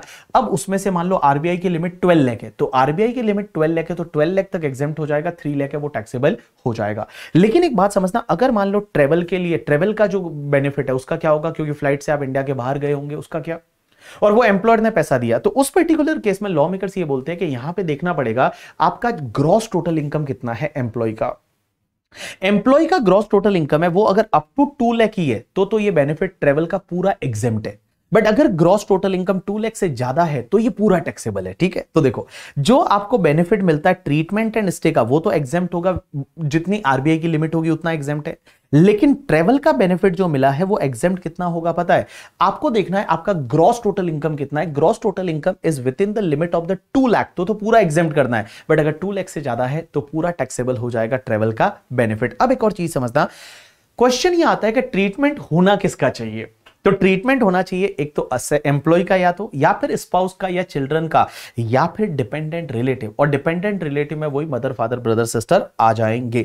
अब एक और चीज समझना, यहां पे जो आपका ट्रेवल का बेनिफिट है ना, as well as the stay का बेनिफिट का एग्जाम्पशन दो लोगों के लिए मैक्सिमम मिलेगा। एक तो पेशेंट के लिए जिसको जो बीमार है, जिसका ट्रीटमेंट हो रहा है, और दूसरा उसके साथ में एक अटेंडेंट गया है, तो अटेंडेंट जो एक है उसका एग्जाम्पशन आपको मिल जाएगा। अब एक और चीज समझना, यहां पे ध्यान रखना कि बहुत बार क्या होता है, एम्प्लॉयर एम्प्लॉय के लिए मेडिकल इंश्योरेंस प्रीमियम पे करता है, हेल्थ इंश्योरेंस एम्प्लॉयर लेता है, और एम्प्लॉयर क्या करता है, एम्प्लॉय के लिए हेल्थ इंश्योरेंस प्रीमियम पे करता है, मेडिक्लेम के लिए प्रीमियम पे करता है। तो वो प्रीमियम का बेनिफिट पूरा एग्जेम्प्ट है, वो टैक्सेबल नहीं होगा। वो प्रीमियम का बेनिफिट है वो पूरा एग्जेम्प्ट है, वो टैक्सेबल नहीं होगा। अब एक और चीज समझना, बहुत बार क्या होता है, आपको पता है बहुत बार कोविड हुआ था बच्चों को क्या, बहुत सारे एम्प्लॉयज को कोविड हुआ था, और कोविड के ट्रीटमेंट के लिए पैसा एम्प्लॉयर ने दिया था, और उन्होंने बहुत बार क्या होता था कि गवर्नमेंट हॉस्पिटल खाली नहीं थे तो प्राइवेट हॉस्पिटल में इलाज कराया, तो क्या वो भी एग्जेम्प्ट होगा? Answer is yes. यहां पे एक एग्जेम्पशन ऐसा दिया था कि अगर मान लो कोविड से रिलेटेड कोई भी बीमारी हुई, और कोविड से रिलेटेड कोई भी बीमारी हुई है और उसका अगर ट्रीटमेंट कराया जाता है और एम्प्लॉयर ने पैसा दिया, भले वो प्राइवेट हॉस्पिटल में कराया लेकिन कोविड से रिलेटेड ट्रीटमेंट था, तो वो बेनिफिट पूरा एग्जेम्प्ट हो जाएगा, वो टैक्सेबल नहीं होगा। लेकिन उसमें कुछ ना कुछ कंडीशन है। कंडीशन क्या है कि पॉजिटिव रिपोर्ट, जो आपकी कोविड पॉजिटिव रिपोर्ट है एम्प्लॉय की या फैमिली मेंबर की, वो सबमिट करनी पड़ेगी एम्प्लॉयर को, वो डिटेल देगा। एज वेल एज आपका सब नेसेसरी डॉक्यूमेंट देने पड़ेंगे, मेडिकल ट्रीटमेंट एम्प्लॉय या उसके फैमिली मेंबर से रिलेटेड, और जो कोविड-19 से रिलेटेड था, suffered within 6 month from the date of being determine as कोविड-19 पॉजिटिव, मतलब कोविड-19 पॉजिटिव जैसे ही आप हुए उसके 6 महीने के अंदर अंदर कोई बीमारी वगैरह हुई कोविड से रिलेटेड है और उसका ट्रीटमेंट वगैरह कराया, तो जो भी बेनिफिट एम्प्लॉयर ने दिया वो पूरा एग्जेम्प्ट हो जाएगा करके, ठीक है। और एक्सपेंडिचर कितना हुआ उसका सर्टिफिकेट देना पड़ेगा। तो उस पर्टिकुलर केस में अगर ये तीनों कंडीशन सेटिस्फाइड होती है तो एम्प्लॉयर ने कोविड ट्रीटमेंट कराया एम्प्लॉय के लिए, भले वो प्राइवेट हॉस्पिटल में कराया, तो भी वो पूरा एग्जेम्प्ट हो जाएगा। अब एक बात समझना, बहुत बार एम्प्लॉयर क्या करता है, एम्प्लॉय को लोन देता है कि चल तेरी शादी के लिए लोन ले दे देते हैं, या घर खरीदना है लोन दे देते हैं, और वो लोन कंसेशनल रेट पे देता है, या बहुत बार इंटरेस्ट ही चार्ज नहीं करता। तो उस पर्टिकुलर केस में क्या ये भी टैक्सेबल, ये बेनिफिट टैक्सेबल होगा? आंसर इज यस, ये बेनिफिट भी टैक्सेबल होगा। लेकिन इसमें एक चीज समझना, बेनिफिट टैक्सेबल कितना होगा, जितना लोन का अमाउंट है वो पूरा टैक्सेबल नहीं होगा। लोन का जो अमाउंट है मल्टीप्लाई बाय एसबीआई का इंटरेस्ट रेट कितना है और माइनस एक्चुअल इंटरेस्ट कितना एम्प्लॉय पे कर रहा है, वो आप लेस कर दीजिए। जो भी आपका डिफरेंस रेट रहेगा मल्टीप्लाई बाय लोन का अमाउंट कितना है, उतना बेनिफिट टैक्सेबल होगा। जैसे एग्जांपल के लिए मान लो मेरे एम्प्लॉय ने मेरे से 5 लाख रुपीस का लोन लिया, चलो मैंने उसको 5 लाख रुपीस का लोन दे दिया। अब मैंने उसको जो लोन दिया ना वो 4% इंटरेस्ट से दिया, 4% इंटरेस्ट की रेट है, और एसबीआई की रेट है मान लो 9%। तो यहां पे क्या होगा, 9% माइनस 4%, बेनिफिट 5% का हुआ, तो 5 lakh multiply by 5% comes to the 25,000। So 25,000 का इंटरेस्ट बेनिफिट है वो टैक्सेबल हो जाएगा in hands of the employee. लेकिन यहां पे एक चीज समझना, बहुत बार क्या होता है, छोटा मोटा लोन होता है। छोटा मोटा लोन का मतलब, अगर मान लो उसको बेचारे को एक साइकिल खरीदनी थी और उसके लिए उसने मेरे से 10,000 का लोन लिया, तो बेनिफिट टैक्सेबल नहीं होगा। मींस अप टू 20,000 का लोन है तो बेनिफिट टैक्सेबल नहीं करना, 20,000 से ज्यादा लोन है तो ही बेनिफिट टैक्सेबल करना है। और एक और चीज समझना, यहां पे आपको क्या करना है, अगर मान लो लोन जो लिया है वो कोई स्पेसिफाइड डिजीज के ट्रीटमेंट के लिए लिया है, जैसे मान लो कोई दिल दहला देने वाली बीमारी हो गई एम्प्लॉय को, और एम्प्लॉय ने उस ट्रीटमेंट के लिए अगर कोई लोन लिया है, तो उसका कोई भी इंटरेस्ट बेनिफिट है वो टैक्सेबल नहीं करना, भले यहां पे जो आपका इंटरेस्ट है वो आपका आपका लोन है वो 20,000 से ज्यादा है। यहां पे एक बात समझना, आप जो एसबीआई का इंटरेस्ट रेट लोगे वो कौन सी डेट का लोगे, तो एसबीआई का इंटरेस्ट रेट आपको लेना है 1 अप्रैल ऑफ द प्रीवियस ईयर।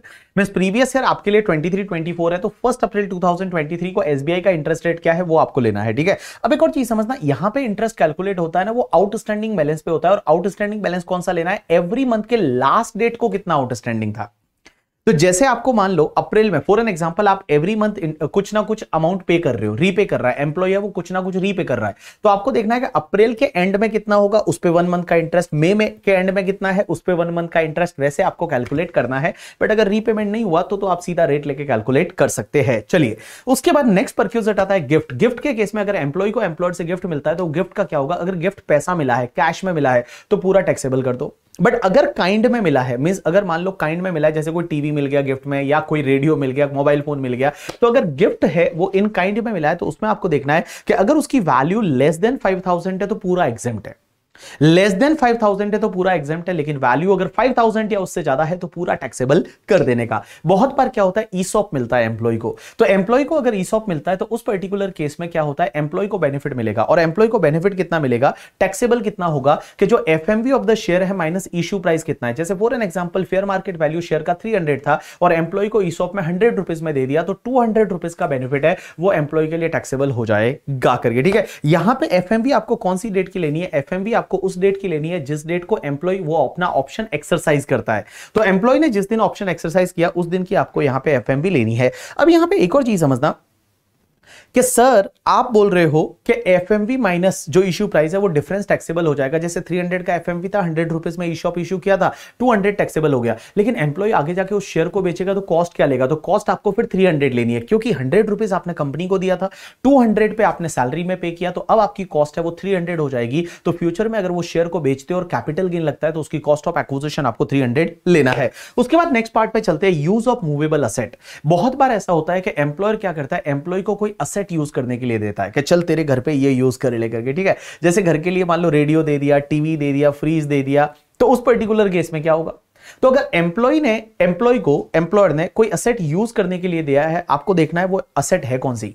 तो असेट अगर लैपटॉप या कंप्यूटर है, एक बात बताओ, कंप्यूटर लैपटॉप एम्प्लॉय को देते हैं, एम्प्लॉय बेचारा काम करता है घर पे बैठे बैठे भी, तो उसको कोई बेनिफिट ज्यादा मिलता नहीं है। हो सकता है कभी कभी कुछ मूवी वूवी देख लेता होगा नेटफ्लिक्स पे वगैरह, बट ज्यादा बेनिफिट होता नहीं है, तो वो वाला पूरा एग्जेम्प्ट होगा। अगर आपने यूज करने के लिए लैपटॉप दिया या फिर कंप्यूटर दिया तो पूरा एग्जेम्प्ट है।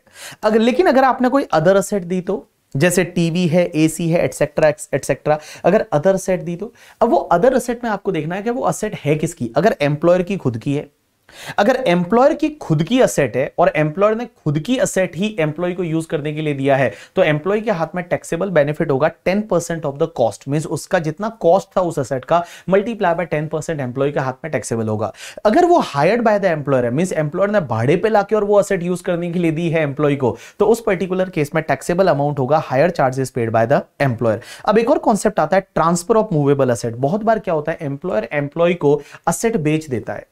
जैसे फॉर एन एग्जांपल मेरे पास में एक कार थी और वो कार मैंने मेरे एम्प्लॉय को सस्ते में दे दी, मेरे पास एक साइकिल थी वो सस्ते में दे दी, मेरे पास कोई फर्नीचर था वो सस्ते में मैंने एम्प्लॉय को बेच दिया। अगर transfer of the movable asset है तो क्या होगा, तो एम्प्लॉय के हाथ में टैक्सेबल कितना होगा, जो भी आपका WDV है माइनस एम्प्लॉय कितना पैसा दे रहा है, डिफरेंस है वो टैक्सेबल हो जाएगा। जैसे मान लो मैंने कार है मेरे एम्प्लॉय को ट्रांसफर कर दी, उसका WDV है वो 2 लाख है, बट एम्प्लॉय ने मुझे उसमें 50,000 ही दिया, तो 1,50,000 का उसको बेनिफिट हुआ, तो 1,50,000 उसके हाथ में टैक्सेबल हो जाएगा। तो यहां पे टैक्सेबल अमाउंट आपको कैसे निकालना है, आपको देखना पड़ेगा वो असेट कौन सी है। अगर कंप्यूटर एंड लैपटॉप है तो बेटा टैक्सेबल अमाउंट होगा WDV माइनस कंसिडरेशन। लेकिन एक चीज ध्यान रखना, यहां पे WDV निकालते टाइम आपको डेप्रीशिएशन कंसिडर करना है at the rate 50% on the WDV method. WDV method से आप एक काम करिए, जैसे फॉर एन एग्जांपल मैंने कंप्यूटर लैपटॉप है वो 3 इयर्स पहले खरीदा था, तो 3 इयर्स पहले खरीदा था और खरीदा था 1 लाख में, तो आज WDV कितनी होगी, तो 1 लाख में से मेरे को क्या करना है, 3 इयर्स अगर हो चुके हैं तो 50% है वो डेप्रीशिएशन लेस करना है 3 इयर्स का। तो मैंने क्या बोला कि अगर मान लो यहां पे कंप्यूटर लैपटॉप एम्प्लॉयर एम्प्लॉय को ट्रांसफर करता है, तो यहां पे WDV निकालते टाइम WDV कैसे निकालनी है, डेप्रीशिएशन कैलकुलेट करना है at the rate 50% through the WDV method. लेकिन अगर वो कार है तो यहां पे WDV कैलकुलेट करना है by applying the depreciation at the rate 20% on the WDV method. Means WDV method से आप 20% की रेट लेंगे और 20% की रेट से आपको डेप्रीशिएशन कैलकुलेट करना है। लेकिन अगर कोई अदर असेट है, तो जैसे मान लो कैमरा है, साइकिल है, बाइक है, तो क्या करेंगे, तो वहां पे WDV कैलकुलेट करना है, डेप्रीशिएशन लेना है 10% on SLM method. Means SLM method से 10% से आप डेप्रीशिएशन लेस करिए और फिर WDV निकालिए। तो देखिए मैंने क्या बोला, अगर एम्प्लॉयर एम्प्लॉय को मूवेबल असेट ट्रांसफर करता है तो एम्प्लॉय के हाथ में टैक्सेबल कितना होगा, WDV minus consideration paid by the employee. लेकिन WDV कैसे निकालना है, तो कंप्यूटर लैपटॉप के केस में WDV निकालना है by applying 50% rate through the WDV method. Car के केस में 20% WDV मेथड और अदर असेट के केस में 10% SLM मेथड से आपको डेप्रीशिएशन लेस करना है। लेकिन एक और चीज समझना, यहां पे डेप्रीशिएशन सिर्फ आप कंप्लीटेड ईयर का लेस करोगे। कंप्लीटेड ईयर का मतलब होता है, फॉर एन एग्जांपल जैसे मान लो कोई भी कार खरीदी थी मैंने खरीदी थी कार दैट इज 1 जुलाई 2018 को, तो यहां पे कंप्लीटेड ईयर माना जाएगा 30 जून 2019 है, ये एक कंप्लीटेड ईयर माना जाएगा। तो जितने ईयर कंप्लीटेड है, जितने कंप्लीटेड ईयर है, उतने ईयर के लिए आपको डेप्रिसिएशन यहां पे लेस करना है डब्ल्यूडीवी कैलकुलेट करने के लिए। उसके बाद होता है लंच फैसिलिटी। बहुत बार क्या होता है, एम्प्लॉयर एम्प्लॉय को अपने ऑफिस में लंच करवाता है कि चलो यहां पे लंच करिए, और लंच का पैसा एम्प्लॉयर देता है। तो उस पर्टिकुलर केस में लॉ मेकर्स बोलते हैं कि अगर उसकी वैल्यू अप टू 50 रुपीज है तो 50 रुपीज तक एग्जेम्प्ट है, उसके ऊपर वाला टैक्सेबल हो जाएगा। तो जैसे लंच दिया जाता है, या फिर बहुत बार क्या किया जाता है, वो कार्ड दिए जाते हैं, पता है, एक टोकन होते हैं, कूपन होते हैं, जिसको पेड वाउचर बोलते हैं, सोडेक्सो एंड ऐसे कुछ वाउचर होते हैं। तो उसमें क्या होता है कि अगर पर मील है उसकी वैल्यू 50 रुपीज है तो 50 रुपीज तक एग्जेम्प्ट है, 50 रुपीज के ऊपर वाला है वो टैक्सेबल हो जाएगा। लेकिन ऑफिस में अगर चाय बिस्किट खिलाई जाती है, अगर ब्रेकफास्ट दिया जाता है तो वो टैक्सेबल नहीं होगा। एज वेल एज बहुत बार क्या होता है, अगर फैक्ट्री है वो रिमोट एरिया में, जंगल वंगल में, और वहां पे अगर लंच वगैरह दिया जाता है तो वो एग्जेम्प्ट है, वो टैक्सेबल नहीं होगा। अब एक और चीज समझना, ये बड़ा इंटरेस्टिंग परक्यूजिट आता है। ये परक्यूजिट ये बोलता है, मैंने आपको क्या बताया पता है कि देखो एम्प्लॉयर कंट्रीब्यूशन आरपीएफ में करता है, तो मैंने वहां पे क्या बताया, आरपीएफ में अगर कंट्रीब्यूट एम्प्लॉयर करता है तो up to 12% of salary exempt है। अगर मान लो एम्प्लॉयर जो है वो कंट्रीब्यूट करता है अप्रूव्ड सुपरएनुएशन फंड में, तो वहां मैंने बताया था 7,50,000 तक एग्जेम्प्ट है। एंड बेटा एनपीएस में कंट्रीब्यूट अगर एम्प्लॉयर करता है, एम्प्लॉयर ने अगर एनपीएस में कंट्रीब्यूशन किया, न्यू पेंशन स्कीम या जिसको सेंट्रल गवर्नमेंट पेंशन स्कीम बोलते हैं, वो पूरा टैक्सेबल है। अब एक बात समझना, यहां पे एक परक्यूजिट डाला गया, that is the section 17(2) subsection 7।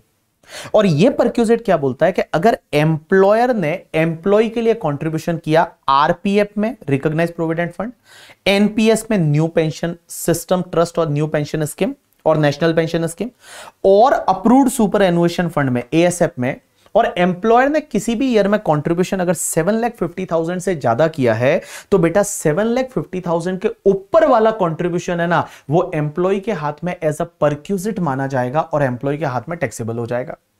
जैसे मैंने क्या बताऊं, इधर देखो, इधर देखो, जैसे एक एम्प्लॉयर है, एम्प्लॉयर ने क्या किया, एम्प्लॉय के लिए आरपीएफ में, एनपीएस में एंड अप्रूव्ड सुपर एएसएफ में, इन तीनों में मिला के कंट्रीब्यूशन एम्प्लॉयर ने किया 9 लाख का। तो लॉ मेकर्स बोलते हैं कि 7,50,000 को आप छोड़ दीजिए, इसके ऊपर वाला जो 1,50,000 है ना, ये 1,50,000 एज अ परक्यूजिट माना जाएगा और ये एम्प्लॉय के लिए टैक्सेबल हो जाएगा। तो ऐसा ध्यान रखिए, एम्प्लॉयर ने एम्प्लॉय के लिए अगर आरपीएफ में, एनपीएस में या एएसएफ में 7,50,000 से ज्यादा का कंट्रीब्यूशन किया, तो in excess of the 7,50,000 is taxable in hands of the employee as a perquisite. अब एक और चीज समझना, ये 7,50,000 से ऊपर वाला 1,50,000 है, ये तो टैक्सेबल होगा, लेकिन इस 1,50,000 पे जो भी इंटरेस्ट आएगा एवरी ईयर वो भी टैक्सेबल होगा।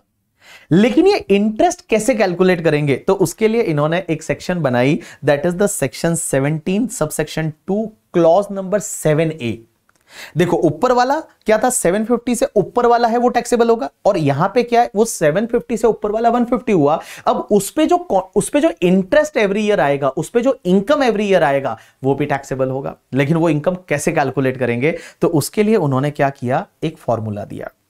और ये फॉर्मूला क्या बोलता है समझने की कोशिश करना। फॉर्मूला है कि टीपी मींस आपको क्या निकालना है कि 750 से ऊपर वाला जो एम्प्लॉयर का कंट्रीब्यूशन है, उस पे हर साल इनकम कितनी अक्रू हो रही है, वो इनकम भी टैक्सेबल करना है, एज अ परक्यूजिट मानना है। लेकिन वो कैसे निकालेंगे, तो उसके लिए फॉर्मूला बनाया गया कि टीपी का मतलब होता है कि taxable perquisite under section 17(2)(7)A means interest कितना आया 750 से ऊपर वाले कंट्रीब्यूशन पे एम्प्लॉयर के। अब एक बात बताओ कैसे निकालना है, तो पीसी डिवाइड बाय 2 करिए, multiply by R plus PC1 plus TP1 multiply by R. तो एक फॉर्मूला बन गया, PC divide by 2 multiply by R plus PC1 plus TP1 multiply by R. तो देखो क्या बोला मैंने, PC divide by 2 multiply by R plus PC1 plus TP1 plus PC1 plus TP1 multiply by R. अब एक बात समझो, अब अपन देखते हैं सबसे पहले ये PC का मतलब क्या है। तो मैं बताऊं, ये फर्स्ट PC जो है, PC का मतलब होता है प्रेजेंट करंट ईयर, ऐसा याद रखो, प्रेजेंट करंट ईयर वैसा वाला करके, ठीक है। PC का मतलब होता है कि इस साल में एम्प्लॉयर ने 750 से कितना ज्यादा कंट्रीब्यूट किया। जैसे फॉर एन एग्जांपल, अपने एग्जांपल में इस साल में एम्प्लॉयर ने कंट्रीब्यूट किया 9 लाख, तो 750 से ज्यादा कितना है, 1,50,000 हो जाएगा। तो 1,50,000 is your PC, divide by 2 कर दीजिए। मींस करंट ईयर में एम्प्लॉयर ने 750 से कितना ज्यादा कंट्रीब्यूट किया, that is called your PC, divide by 2 कर दीजिए, मल्टीप्लाई बाय आर क्या है वो बताऊंगा। अब क्वेश्चन आता है PC1 क्या होता है। PC1 का मतलब होता है कि बाबू पिछले सालों में means last year, last to last year, उसके लास्ट ईयर, पिछले सालों में एम्प्लॉयर ने 750 से ज्यादा कितना कंट्रीब्यूशन किया था उसको एक्यूमुलेट कर दो। जैसे लास्ट ईयर एम्प्लॉयर ने 10 लाख किया था, उसके लास्ट ईयर भी 10 लाख किया था, उसके लास्ट ईयर भी 10 लाख किया था, तो मैं बोलूं 2,50,000 2,50,000 2,50,000 टोटल 750, तो वो ले लीजिए आप। तो इन सिंपल वर्ड मैं ये बताऊं कि PC1 का मतलब होता है कि लास्ट ईयर्स में एम्प्लॉयर ने 750 से कितना ज्यादा कंट्रीब्यूट किया था, वो ले लीजिए PC1। अब आप बोलोगे TP1 का मतलब क्या होता है? TP1 का मतलब होता है कि लास्ट ईयर्स में कितना इनकम इस पर्टिकुलर सेक्शन में टैक्सेबल हो चुका है, मींस कितना इंटरेस्ट 1727A में टैक्सेबल हुआ था, पिछले सालों में कितना इंटरेस्ट इस 1727A में टैक्सेबल हो चुका है, वो ले लीजिए TP1। अब मल्टीप्लाई यहां पे भी R और यहां पे भी R। R का मतलब क्या? तो R के लिए इन्होंने बोला आप एक काम करिए, R निकालने के लिए I divide by F average कर दीजिए, I divide by F average कर दीजिए। लेकिन क्वेश्चन यह आता है I का मतलब क्या? तो आई का मतलब होता है कि करंट ईयर में आपको एनपीएस, एएसएफ एंड आरपीएफ से कितना इनकम हुआ, करंट ईयर में आपको आरपीएफ, एनपीएस एंड एएसएफ से कितना इनकम हुआ, वो ले लीजिए, divide by F average. But F average का मतलब क्या? तो एफ एवरेज का मतलब होता है, आप एक काम करिए कि आपका जो आरपीएफ, एनपीएस, एएसएफ का इस साल का ओपनिंग बैलेंस कितना था, प्लस करिए क्लोजिंग बैलेंस कितना है और डिवाइड कर दीजिए 2, तो ये आपका आ जाएगा F average. You got my point और नॉट? यस। अगेन मैं आपको बता रहा हूं, समझने की कोशिश करना। मैंने आपको बोला कि यहां पे सेक्शन 17(2) सबसेक्शन 7A में क्या होता है कि 7,50,000 से ज्यादा जितना एम्प्लॉयर कंट्रीब्यूट करता है उस पे जो इंटरेस्ट है, इंटरेस्ट भी टैक्सेबल होगा। बट वो कैसे टैक्सेबल होगा, उसके लिए फॉर्मूला है PC divide by 2 multiply bye R plus PC1 plus TP1 multiply bye R। PC का मतलब होता है करंट ईयर में 750 से ऊपर वाला जितना कंट्रीब्यूशन है डिवाइड बाय 2 कर दो।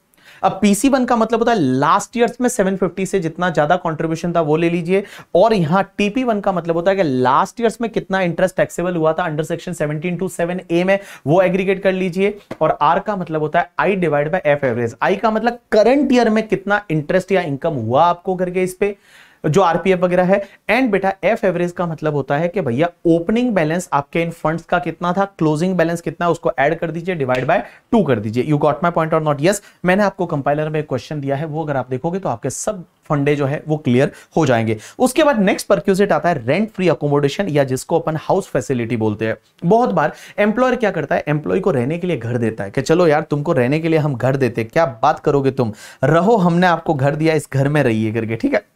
तो अगर एम्प्लॉयर ने एम्प्लॉय को रहने के लिए घर दिया तो that is called your house facility.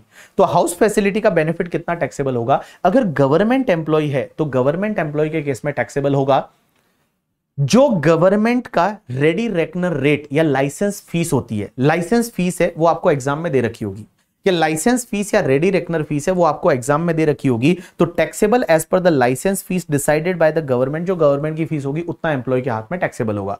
लेकिन अगर वो प्राइवेट एम्प्लॉय है और आपको देखना है कि वो हाउस है किसका, हाउस एम्प्लॉयर का ओन है, means house is own by the employer, employer का खुद का घर है वो। अगर वो एम्प्लॉयर का खुद का घर है तो एम्प्लॉयर के हाथ में टैक्सेबल कितना, एम्प्लॉय के हाथ में टैक्सेबल कितना होगा, आइदर 7.5%, 10% और 15% ऑफ द सैलरी। लेकिन आप बोलोगे कब 7.5% लेना है, कब 10% लेना है, कब 15% लेना है, तो आप एक बात बताओ, एम्प्लॉय जहां पे जिस घर में रह रहा है उस एरिया का पॉपुलेशन अगर अप टू 10 लाख है तो आप 7.5% ऑफ सैलरी लीजिए। अगर वो 10 लाख से ज्यादा है बट अप टू 25 लाख है तो 10% लीजिए, और 25 लाख से ज्यादा है तो 15% ऑफ सैलरी आपको लेना है। तो मैंने क्या बोला, यहां पे एम्प्लॉयर जो है, एम्प्लॉयर का खुद का घर है, तो एम्प्लॉय के हाथ में टैक्सेबल कितना होगा, एम्प्लॉय के हाथ में टैक्सेबल होगा आइदर 7.5% और 10% और 15% ऑफ सैलरी। 7.5% तब लेना है जब उस एरिया का पॉपुलेशन अप टू 10 लाख है, 10 लाख से ज्यादा है बट अप टू 25 लाख है तो 10%, और अगर 25 लाख से भी ज्यादा है तो आपको कितना लेना है, 15% लेना है सैलरी का। सैलरी का मतलब यहां पे बीडीबी एसीएम होता है। बीडीबी एसीएम क्या होता है अभी मैं आपको बता दूंगा। दूसरा, लेकिन अगर मान लो वो घर जो है वो एम्प्लॉयर ने भाड़े पे लेके और एम्प्लॉय को दिया है, एम्प्लॉयर ने बेचारे ने खुद ने भाड़े पे लिया और एम्प्लॉय को बोला कि चल तू रह इसमें करके, भाड़े पे लेके अगर एम्प्लॉय को दिया है, अगर भाड़े पे लेके एम्प्लॉय को दिया है तो एम्प्लॉय के हाथ में टैक्सेबल होगा 15% ऑफ सैलरी और hire charges paid by employer whichever is lower. So 15% of salary और hire charges paid by employer whichever is lower है, उतना टैक्सेबल होगा। अब एक बात समझना, बहुत बार घर के साथ में क्या होता है कि आपको फर्नीचर भी दिया जाता है।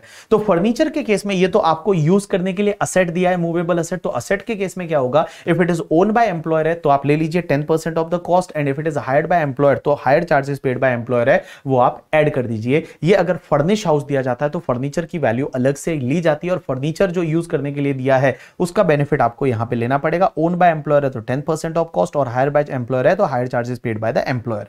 अब एक चीज समझना, यहां पे सैलरी का मतलब होता है आपका बीडीबी एसीएम। बीडीबी एसीएम का मतलब, सबसे पहले बी का मतलब होता है कि आपको बेसिक सैलरी लेना है। डी का मतलब होता है आपको डियरनेस अलाउंस लेना है, सिर्फ टर्म्स वाला। उसके बाद बी का मतलब होता है बोनस। ए का मतलब होता है आपको टैक्सेबल अलाउंसेस कितने वो लेने हैं। सी का मतलब होता है कमीशन, और एम का मतलब होता है other monetary income other than perquisite.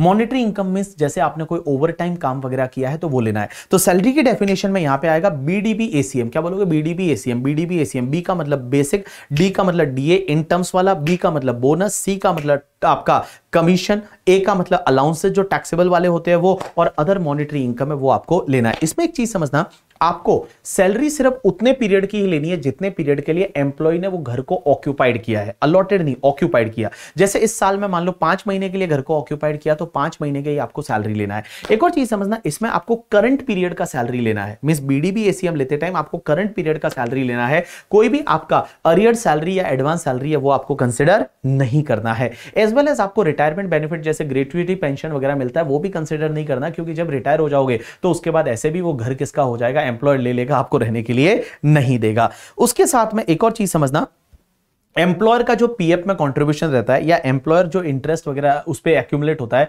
वो भी आपको कंसिडर नहीं करना। यहां पे आपको सैलरी का मतलब बीडीबी एसीएम याद रखना। बी मतलब बेसिक, डीए का मतलब डीए इन टर्म्स, बी का मतलब बोनस, सी का मतलब कमीशन, ए का मतलब टैक्सेबल अलाउंस, और एम का मतलब अदर मॉनिटरी इनकम। उसके बाद में एक कॉन्सेप्ट आता है होटल बेनिफिट। अब एक बात समझना, ये होटल बेनिफिट कब दिया जाता है कि अब आपको बहुत बार होटल में रहने के लिए एम्प्लॉयर देता है।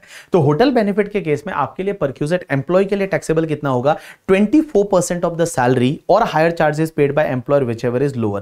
तो 24% ऑफ द सैलरी और hire charges paid by the employer whichever is lower।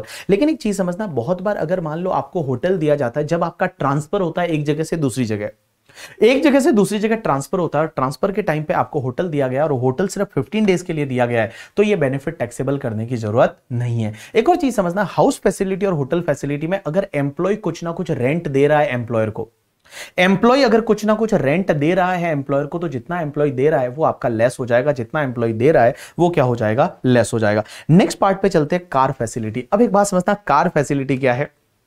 तो कार फैसिलिटी के केस में एक चीज ध्यान रखना, कार अगर एम्प्लॉय को यूज करने के लिए दी जाती है, लेकिन वो कार पूरा ऑफिस पर्पस के लिए है। अगर कार फुल्ली ऑफिस पर्पस के लिए है तो एम्प्लॉय को कोई भी बेनिफिट नहीं होगा, वो पूरा ही एग्जेम्प्ट है, उसमें कुछ भी टैक्सेबल नहीं करना। लेकिन कार अगर पर्सनल पर्पस के लिए है और फुल्ली पर्सनल पर्पस के लिए है, तो फुल्ली पर्सनल पर्पस के लिए है तो यहां तो पूरा ही टैक्सेबल होना चाहिए। ये तो यूज ऑफ मूवेबल असेट हो गया। तो अगर फुल्ली पर्सनल पर्पस के लिए कार दी जाती है तो टैक्सेबल कितना होगा एम्प्लॉय के हाथ में बेनिफिट। तो सबसे पहले if car is own by employer तो आप 10% ऑफ द कॉस्ट ले लीजिए। हायर बाय एम्प्लॉयर है तो hire charges paid by employer ले लीजिए। अगर एम्प्लॉयर है वो तेल भी भरवाता है तो running and maintenance charges paid by employer है उसको ऐड कर दीजिए। अगर मान लो एम्प्लॉयर ने ड्राइवर भी दिया है तो ड्राइवर का सैलरी है वो भी ऐड कर दीजिए। इतना बेनिफिट है वो एम्प्लॉय के हाथ में टैक्सेबल हो जाएगा। लेकिन अगर मान लो कार पीओपीपी पर्पस के लिए है, पीओपीपी का मतलब होता है आपका partly office partly personal. Means बहुत बार कार क्या होती है, कुछ टाइम के लिए ऑफिस के लिए यूज करते हो, कुछ टाइम के लिए आप पर्सनल पर्पस के लिए यूज करते हो, तो उस पर्टिकुलर केस में कितना बेनिफिट टैक्सेबल होगा। तो लॉ मेकर्स यहां पे बोलते हैं कि अगर पीओपीपी पर्पस के लिए कार है तो आपको यह देखना पड़ेगा कार है किसकी। कार अगर एम्प्लॉय की है और एम्प्लॉय की खुद की बेचारे की कार है, कार एम्प्लॉय की है और पीओपीपी पर्पस के लिए है, and running and maintenance charges means तेल भी भरवा रहा है वो एम्प्लॉय भरा रहा है, तो इसमें कोई बेनिफिट ही नहीं हुआ। देखो कार एम्प्लॉय की है, एम्प्लॉय की है, पेट्रोल भी एम्प्लॉय भरा रहा है, तो कोई बेनिफिट नहीं हुआ उसको एम्प्लॉयर से, तो बेटा कुछ भी टैक्सेबल नहीं करना। बट अगर कार एम्प्लॉय की है और पेट्रोल एम्प्लॉयर भरवा रहा है, मींस एम्प्लॉयर जो है वो पूरा तेल भरवा रहा है, तो बेटा इसमें क्या होगा पता है कि जितना एम्प्लॉयर ने खर्चा किया जितना एम्प्लॉयर ने खर्चा किया, मींस एम्प्लॉयर ने जितना रनिंग एंड मेंटेनेंस चार्जेस पे किया है, माइनस कर दीजिए 1800 पर मंथ या 2400 पर मंथ, फिक्स अमाउंट आप माइनस करिए। 1800 पर मंथ तब करना है जब कार 1600 सीसी तक की है, और अगर 1600 सीसी से ज्यादा है तो 2400 है, वो आप क्या करिए पर मंथ माइनस कर दीजिए। जो भी बचेगा ये तुम्हारे लिए टैक्सेबल परक्यूजिट हो जाएगा। तो देखो, कार एम्प्लॉय की है, तेल भी एम्प्लॉय भरा रहा है, कोई बेनिफिट नहीं, nothing is taxable. Car employee की है, अगर पेट्रोल एम्प्लॉयर भरवा रहा है तो जितना एम्प्लॉयर ने खर्चा किया उसमें से आपको माइनस करना है 1800 पर मंथ या 2400 पर मंथ, उतना बेनिफिट आप माइनस कर दीजिए, जो बचेगा उतना टैक्सेबल हो जाएगा। अब एक चीज समझना, यह एग्जाम में नॉर्मली नहीं आता। एग्जाम में आता है कि कार एम्प्लॉयर की है, और कार एम्प्लॉयर की है, और अगर पेट्रोल एम्प्लॉई भरा रहा है तो थोड़ा तो बेनिफिट हुआ, क्योंकि कार पीओपीपी पर्पस के लिए है।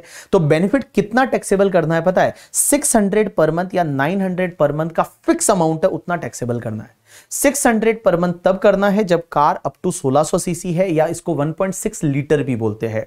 एंड अगर 1.6 लीटर से ज्यादा है तो 900 पर मंथ टैक्सेबल कर दो। लेकिन अगर कार एम्प्लॉयर की है और पेट्रोल भी एम्प्लॉयर भराता है, नॉर्मली ये होता है, कार भी एम्प्लॉयर की, पेट्रोल भी एम्प्लॉयर भराता है, तो टैक्सेबल अमाउंट होगा 1800 पर मंथ या 2400 पर मंथ, फिक्स अमाउंट है, वो टैक्सेबल होगा।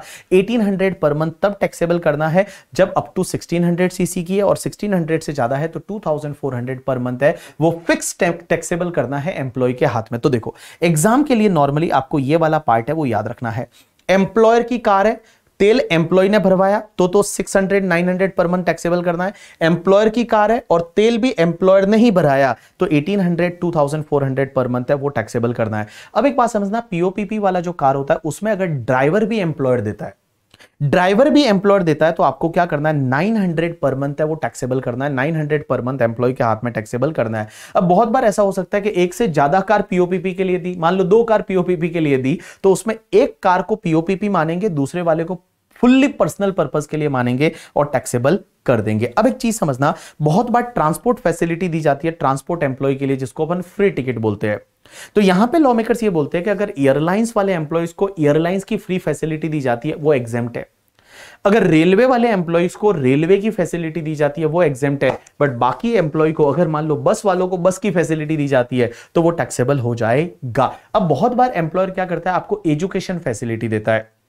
एजुकेशन फैसिलिटी देता है तो उसमें क्या होगा, अगर मान लो एजुकेशन प्रोवाइड किया जाता है, एम्प्लॉय को खुद को एजुकेशन फैसिलिटी दी तो पूरा एग्जेम्प्ट है। अगर एम्प्लॉय के बच्चों के लिए दी तो, अगर एम्प्लॉय के बच्चों के लिए दी तो लॉ मेकर्स बोलते हैं कि अगर एम्प्लॉयर ने एम्प्लॉय के बच्चों के लिए एजुकेशन फैसिलिटी दी तो वो एग्जेम्प्ट हो जाएगा, अगर उस एजुकेशन की value up to 1000 per month है, पर चाइल्ड। मींस पर चाइल्ड पर मंथ अगर अप टू 1000 है तो एग्जेम्प्ट हो जाएगा, 1000 से ऊपर है तो फिर पूरा टैक्सेबल हो जाएगा। लेकिन ये भी एग्जेम्पशन तभी मिलेगा जब एजुकेशन दिया जा रहा है वो एम्प्लॉयर के या तो ओन इंस्टीट्यूशन में दिया जा रहा है, या किसी भी ऐसे एजुकेशनल इंस्टीट्यूशन में दिया जा रहा है जहां पे एम्प्लॉयर का टाई अप है। जैसे डीपीएस करके दिल्ली पब्लिक स्कूल है, और दिल्ली पब्लिक स्कूल में जो टीचर्स के बच्चे पढ़ते हैं उनसे फीस नहीं ली जाती, तो टीचर के बच्चों की फीस नहीं ली जाती। अब वो बच्चों को फीस नहीं ली जा रही, मतलब बेनिफिट दिया जा रहा है, अगर वो benefit up to 1000 per month है पर चाइल्ड तो वो एग्जेम्प्ट है, 1000 से ऊपर है तो फिर पूरा टैक्सेबल हो जाएगा। और अगर किसी और रिलेटिव को कोई भी फैसिलिटी दी जाती है, एजुकेशन फैसिलिटी, तो वो पूरी टैक्सेबल हो जाएगी। उसके बाद अगर गैस, इलेक्ट्रिसिटी, वाटर सप्लाई का फैसिलिटी दिया जाता है, ये पूरा टैक्सेबल होगा। फ्री सर्वेंट का फैसिलिटी दिया जा रहा है, ये पूरा टैक्सेबल होगा। एनी अदर परक्यूजिट दिया जा रहा है, वो पूरा टैक्सेबल हो जाएगा। लेकिन एक बात बताऊं, कुछ परक्यूजिट ऐसे होते हैं जो एग्जेम्प्ट होंगे। एक तो अगर आपको कोई टेलीफोन या मोबाइल का बिल या पेड किया जाता है, रीएंबर्समेंट किया जाता है एम्प्लॉयर द्वारा, तो वो पूरा एग्जेम्प्ट है। मींस टेलीफोन का बिल है वो एम्प्लॉयर भर रहा है, आपके घर का हो, आपके पास में मोबाइल का हो, कोई भी ये बेनिफिट दिया जा रहा है टेलीफोन का बेनिफिट, तो वो पूरा एग्जेम्प्ट होगा। दूसरा, अगर स्कॉलरशिप दी जाती है एम्प्लॉय के चिल्ड्रन को, तो वो पूरी एग्जेम्प्ट होगी। बहुत बार क्या होता है, एम्प्लॉयर एम्प्लॉय को कोई गुड्स बेचता है रीजनेबल प्राइस में। जैसे फॉर एन एग्जांपल, आपके भैया है वो बिग बाजार में काम करते हैं और बिग बाजार या डीमार्ट में काम करते हैं और उनको सस्ता सामान मिलता है, तो वो बेनिफिट पूरा एग्जेम्प्ट होगा। एंड बेटा, नॉन मॉनेटरी परक्यूजिट पे टैक्स है अगर एम्प्लॉयर भरता है एम्प्लॉय का, एम्प्लॉय का नॉन मॉनेटरी परक्यूजिट है, उस पे टैक्स अगर एम्प्लॉयर भरता है तो वो टैक्स वाला जो बेनिफिट है वो एग्जेम्प्ट हो जाएगा अंडर सेक्शन 1010 सीसी करके। अब एक चीज समझना, प्रोफेशनल टैक्स। ये प्रोफेशनल टैक्स क्या होता है, कि अगर आप कुछ भी इंडिया में करते हो तो बहुत सारी स्टेट गवर्नमेंट प्रोफेशनल टैक्स लेती है। अब ये प्रोफेशनल टैक्स क्या होता है? प्रोफेशनल टैक्स का आपको एक डिडक्शन मिलता है अंडर सेक्शन 16। जितना प्रोफेशनल टैक्स आपने पे किया उतना डिडक्शन आपको अंडर सेक्शन 16 मिल जाएगा। लेकिन इसमें ध्यान रखना, अगर आपका प्रोफेशनल टैक्स एम्प्लॉयर ने भरा तो पहले तो वो परक्यूजिट बन जाएगा, टैक्सेबल हो जाएगा, और फिर आप उसका डिडक्शन ले लीजिए अंडर सेक्शन 16। बट अगर आपने खुद ने ही प्रोफेशनल टैक्स भरा है तो सीधा आप डिडक्शन ले लीजिए अंडर सेक्शन 16, खुद का मतलब एम्प्लॉय करके। ठीक है, तो देखो एम्प्लॉयर ने पे किया है तो पहले तो आप उसको टैक्सेबल करिए, फिर उसका पूरे का डिडक्शन ले लीजिए। बट अगर एम्प्लॉय ने करा है तो एम्प्लॉय के केस में एम्प्लॉय ने खुद की पॉकेट से प्रोफेशनल टैक्स भरा है तो सीधा आप डिडक्शन ले लीजिए अंडर सेक्शन 16। उसके बाद एंटरटेनमेंट अलाउंस। तो देखो एंटरटेनमेंट अलाउंस जब मिलता है तो वो टैक्सेबल करने का, क्योंकि कुत्ता टीसी उधर है वाले में ही एग्जेम्पशन मिलता है, बाकी सब टैक्सेबल है। तो एंटरटेनमेंट अलाउंस जब मिलता है तो टैक्सेबल कर देना। बट एग्जेम्पशन किसको मिलती है? गवर्नमेंट एम्प्लॉय को। गवर्नमेंट एम्प्लॉय को यहां पे एग्जेम्पशन मिलती है। एग्जेम्पशन कितना मिलेगा? 20% ऑफ द बेसिक सैलरी, या फिर एक्चुअल अमाउंट रिसीव्ड, और मैक्सिमम 5000 व्हिचएवर इज लोअर। अब एक और चीज समझना, आपको एक 50,000 का स्टैंडर्ड डिडक्शन मिलता है सैलरी में। तो जो भी आपका सैलरी इनकम है, ग्रॉस सैलरी या 50,000 व्हिचएवर इज लोअर, जैसे सैलरी किसी की 40,000 है तो पूरा 40,000 डिडक्शन मिल जाएगा। पर एनम सैलरी बोल रहा हूं, पर ईयर सैलरी बोल रहा हूं। ठीक है, तो अगर 40,000 है और 50,000 लोअर कम्स टू 40,000। बट अगर मान लो आपका सैलरी है वो 10 लाख है तो 10 लाख और 50,000 लोअर कम्स टू 50,000, तो 50,000 का एक स्टैंडर्ड डिडक्शन सैलरी हेड में मिलेगा। एक कॉन्सेप्ट आता है पे स्केल। यहां पे क्या होता है, जैसे मान लो आपको ऐसा दे रखा है 10,000, 1,000, 13,000, 1,500, 16,000, 2,000, 20,000, 3,000। इसका मतलब क्या होता है कि पहले जिस दिन आपने जॉब ज्वाइन की आपकी सैलरी 10,000 रहेगी।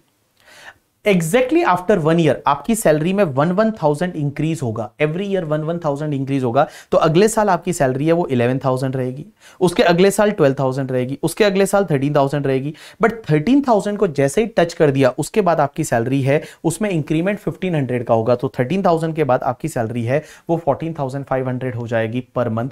That is called your pay scale. उसके बाद एक कॉन्सेप्ट आता है that is related to the rebate under section 89। ये 89 का रिबेट कब मिलता है? एक बात समझना, अगर मान लो आपका कोई अरियर सैलरी अब मिल जाता है, पहले सैलरी को लेके कोई डिस्प्यूट था और अरियर सैलरी अगर अब मिल जाता है तो उस पर्टिकुलर केस में आपको एक रिबेट मिलेगा अंडर सेक्शन 89 का। अब ये रिबेट कैसे मिलेगा? तो उसके लिए आपको क्या करने का, देखो सबसे पहले अरियर सैलरी जिस ईयर में मिला उस ईयर में टैक्सेबल होगा। तो इस साल में बेटा आप करंट ईयर की सैलरी और पुरानी अरियर सैलरी उसको ऐड कर दीजिए, उस पे टैक्स निकाल दीजिए। अब उसमें से रिबेट कैलकुलेट करना है। रिबेट कैसे कैलकुलेट करना है पता है आपको? देखो 4 स्टेप है। सबसे पहले स्टेप में आप एक काम करो, करंट ईयर पे टैक्स निकालो इंक्लूडिंग पुराना सैलरी। दूसरा, करंट ईयर की सैलरी पे टैक्स निकालो एक्सक्लूडिंग पुराना सैलरी। पुराना सैलरी छोड़ दो, अरियर सैलरी को छोड़ दो और करंट ईयर की सैलरी पे आप टैक्स निकाल दो। तो मैं बताऊं, पहले आपने क्या किया था? इंक्लूडिंग अरियर सैलरी, दूसरा excluding arrear salary. Current year में टैक्स निकालो और उन दोनों का डिफरेंस ले लो। अब आप एक काम करो, जिस ईयर का वो अरियर सैलरी है उस ईयर में टैक्स निकालो, मींस उस ईयर का टैक्स निकालो including arrear salary and excluding arrear salary and उसका डिफरेंस ले लो। अब एक बात बताओ, इसका जो डिफरेंस आया था इस डिफरेंस में से उसका डिफरेंस लेस कर दो, जो बचेगा वो आपका रिबेट बन जाएगा अंडर सेक्शन 89। ऐसा एक क्वेश्चन दे रखा है कंपाइलर में, आप करोगे तो समझ में आ जाएगा। अब एक बात समझना, ये मैंने आपको बताया परक्यूजिट जो है वो आपका ईसॉप वाला जो परक्यूजिट है वो टैक्सेबल होता है। ईसॉप में कितना टैक्सेबल होगा? जो एफएमवी रहेगा उस ईसॉप का माइनस जितना इशू प्राइस है, डिफरेंस है, वो टैक्सेबल हो जाएगा। अब एक बात समझना, आपको एफएमवी लेना कैसे है और एफएमवी कौन से डेट का लेना है? तो एफएमवी आपको उस डेट का लेना पड़ता है जिस डेट को उसने ऑप्शन एक्सरसाइज किया था। लेकिन एफएमवी कैसे निकालेंगे? तो उसमें क्या करना है, अगर मान लो लिस्टेड शेयर है, कोई लिस्टेड शेयर है उसका ईसॉप मिला है, तो आपको क्या करना है? एफएमवी लेना है shall be the average of the opening and closing price of the share on that date in the stock exchange. Means opening price क्या था, क्लोजिंग प्राइस क्या था, उसका एवरेज ले लीजिए, that is called your FMV. लेकिन मान लो उस दिन अगर ट्रेडिंग हुआ ही नहीं है, उस दिन अगर ट्रेडिंग नहीं हुआ तो उसके पिछले कौन से दिन ट्रेडिंग हुआ था, उसके पिछले कौन से दिन ट्रेडिंग हुआ था, उसका आपको जब पिछले दिन जब ट्रेडिंग हुआ था, कौन से दिन ट्रेडिंग हुआ था, उसका आपको क्लोजिंग प्राइस लेना है। देखो बेटा इसमें क्या है, अगर जिस दिन ट्रेडिंग हुआ है तो आपको क्या करना है? एवरेज लेना है ओपनिंग एंड क्लोजिंग प्राइस का।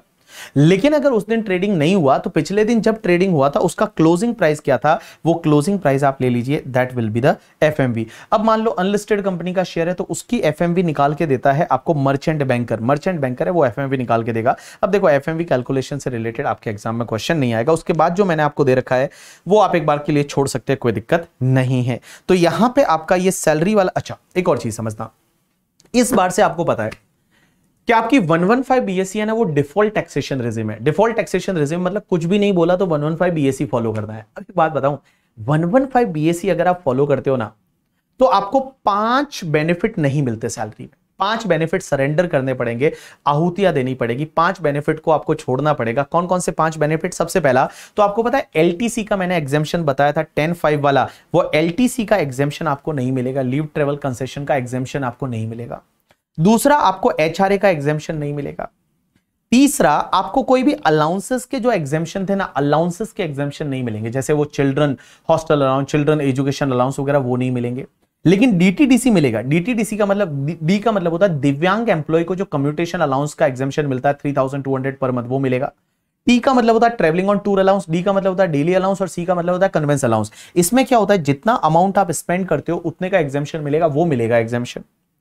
एंड गाइस उसके बाद में एक बात बताओ, क्या क्या बेनिफिट सरेंडर करने पड़ेंगे? तो आपको 10(5) का एग्जाम्पशन, लीव ट्रेवल कंसेशन का एग्जाम्पशन नहीं मिलेगा, ये पूरा टैक्सेबल होगा। एचआरए का एग्जाम्पशन नहीं मिलेगा, ये पूरा टैक्सेबल होगा। तीसरा, आपके अलाउंसेस के एग्जाम्पशन नहीं मिलेंगे बट डीटीडीसी का एग्जाम्पशन मिल जाएगा। चौथा, आपका सेक्शन 16 में एक चीज ध्यान रखना, जो एंटरटेनमेंट अलाउंस का एग्जाम्पशन है एंड प्रोफेशनल टैक्स का एग्जाम्पशन है, बेसिकली डिडक्शन बोलते हैं, वो नहीं मिलेंगे। तो entertainment allowance and professional tax का जो डिडक्शन है वो आपको नहीं मिलेगा। तो जो deduction under section 16(2) and 16(3) for the entertainment allowance and professional taxes है, वो आपको डिडक्शन नहीं मिलेगा। एंड उसके साथ में गाइस आपको पता है, अगर आपको फ्री मिल दिया जाता है ऑफिस में तो 50 रुपए की अगर वैल्यू है तो 50 रुपए तक एग्जेम्प्ट होता है, उसके ऊपर वाला टैक्सेबल होगा, वो एग्जेम्पशन आपको नहीं मिलेगा। ये बेनिफिट्स आपको नहीं मिलेंगे जब आप डिफॉल्ट टैक्सेशन रिजिम 115 बीएससी में जाते हो। बट अगर आप उससे डिफॉल्ट टैक्सेशन रिजिम से ऑप्ट आउट करते हो और नॉर्मल प्रोविजन में जाते हो तो ये एग्जेम्पशन डिडक्शन का बेनिफिट आपको मिल जाएगा। तो गाइस यहां पे आपका ये टॉपिक कंप्लीट होता है। इस टॉपिक का नाम था इनकम फ्रॉम सैलरी। कम से कम 10 से 15 बार इस वीडियो को देखोगे तो आपको बहुत अच्छी क्लैरिटी बैठेगी। और मैंने बहुत धीरे धीरे बहुत अच्छे से रिवाइज कराया है। हर कॉन्सेप्ट को मैंने 2-2, 3-3 बार है वो रिवीजन लेक्चर में एटलीस्ट आपको रिवाइज कराया है। तो अब आपकी ड्यूटी है कि एग्जाम में अच्छे मार्क्स स्कोर करना। हमारी रिस्पॉन्सिबिलिटी यहाँ तक रहती है कि आपको लास्ट डे तक हम आपको सपोर्ट कर सके, हम आपको रिवाइज करा सके, आपको क्लास में पढ़ाया भी है, आपके पास नोटबुक भी है, आपके पास कॉम्पैक्ट भी है। अब आपकी रिस्पॉन्सिबिलिटी है कि आप अच्छे से एग्जाम में परफॉर्म करें और अच्छे से नंबर लेके आए। बिकॉज गाइस क्या होता है ना कि लाइक आपकी लाइफ में आप अगर पास होंगे या आप अगर फेल होंगे उसके लिए रिस्पॉन्सिबल आप ही हो करके, ठीक है। You are responsible for everything. इस दुनिया में कोई किसी के लिए रिस्पॉन्सिबल नहीं होता करके, ठीक है। आप अपने लिए खुद रिस्पॉन्सिबल हो। व्हाई? बिकॉज एक चीज आपने नोटिस की होगी कि लाइक हम जब हमारा रोल कितना है आपके सक्सेस में या आपके फेलियर में, हमारा रोल जो है ना वो ओनली 5% है। 95% इज योर रोल। अगर आप रैंक लेके आएंगे तो भी वो आपके वजह से लेके आएंगे, अगर आप नहीं कर पाते तो भी उसमें आपका रोल है। तो एक चीज बताओ ना, देखो you are only maker and breaker of your life. आपकी लाइफ के मेकर एंड ब्रेकर आप है। दुनिया में एक बात बताऊं, जब आप जीत रहे होते हो ना, जब आप पास हो जाते हो, सब लोग आपका क्रेडिट लेते हैं। हम लोग भी आपका क्रेडिट लेते हैं, आपके मम्मी पापा भी लेते हैं, सब लोग लेते हैं। अरे यार हमने वो ऐसे किया था इसलिए लाइक ये हुआ था एंड ऑल। तो मैं बोलता हूं आपको जीतना है, आपको मेहनत करनी है। और ये 4-5 महीने का तो सवाल है यार एग्जाम के लिए। और अगर ये 3-4 महीने 4-5 महीने जो भी आपके एग्जाम के बचे, इसको आपने 100% यूटिलाइज अच्छे से कर लिया ना, आई स्वेयर आप लोग अच्छे से अगर उसको यूटिलाइज करते हो ना, आप आराम से पास हो जाओगे, आराम से पास होंगे, अच्छे नंबर से पास होंगे करके। और मैं बताऊं यही वाला टाइम है जब आपको अपनी प्रोसेस पे ध्यान देना। बिकॉज रिजल्ट हर किसी को चाहिए, हर कोई चाहता है मेरी रैंक आ जाए, ऑल इंडिया रैंक 1 आ जाए, ये हो जाए वो हो जाए, चाहता बहुत कुछ है बट उसके लिए करना पड़ता है, कंफर्ट जोन से बाहर आना पड़ता है, उसके लिए मेहनत करनी पड़ती है। और जब आप अच्छी मेहनत करोगे और अच्छे से जब आप चीजों को करोगे तब जाके जो है वो कुछ ना कुछ अच्छा होने वाला है अपने साथ में। और मैं बता दूं, आप ये सोच के चलिए ये जो एग्जाम आप देने वाले हैं ये आपकी लाइफ का लास्ट एग्जाम है, मींस इंटरमीडिएट का एग्जाम है, ये आपके लिए लास्ट है। अब सीधा सीए फाइनल में मिलने वाले हैं, तो उसी तरीके से तैयारी करिए। बिकॉज क्या होता है ना लाइफ में बहुत बार जब आप सोशल मीडिया यूज करते हो, आप लाइक इंस्टाग्राम यूज करते हो, टेलीग्राम और बाकी कुछ मूवी वगैरह, वो उसमें बहुत मजा आता है वो देखना। रील्स आजकल तो उसका एल्गोरिथम ही ऐसा है कि ये रील्स पे रील्स आती रहेगी आती रहेगी। उसमें अच्छा है क्योंकि अच्छे हार्मोन्स रिलीज होते हैं, अच्छा लगता है, अपने को अच्छा फील होता है। बट पढ़ना किसको अच्छा लगता है, नहीं लगता ना। बट मैं बताऊं यही चीज है, यही तो टाइम है जब आपको अपने कंफर्ट से बाहर आना है। और कंफर्ट से बाहर आके तो देखिए, एक बार मेहनत करके तो देखिए, जबरदस्त मेहनत करिए। मैं हमेशा बोलता हूँ give your 100%, ICAI will give you 50% and we need only 50% to crack the exam करके, ठीक है। तो भैया आप पास हो रहे हो और उसके बाद CA फाइनल में हम लोग मिलने वाले हैं। चलिए आज के लिए इतना बहुत है, थैंक यू।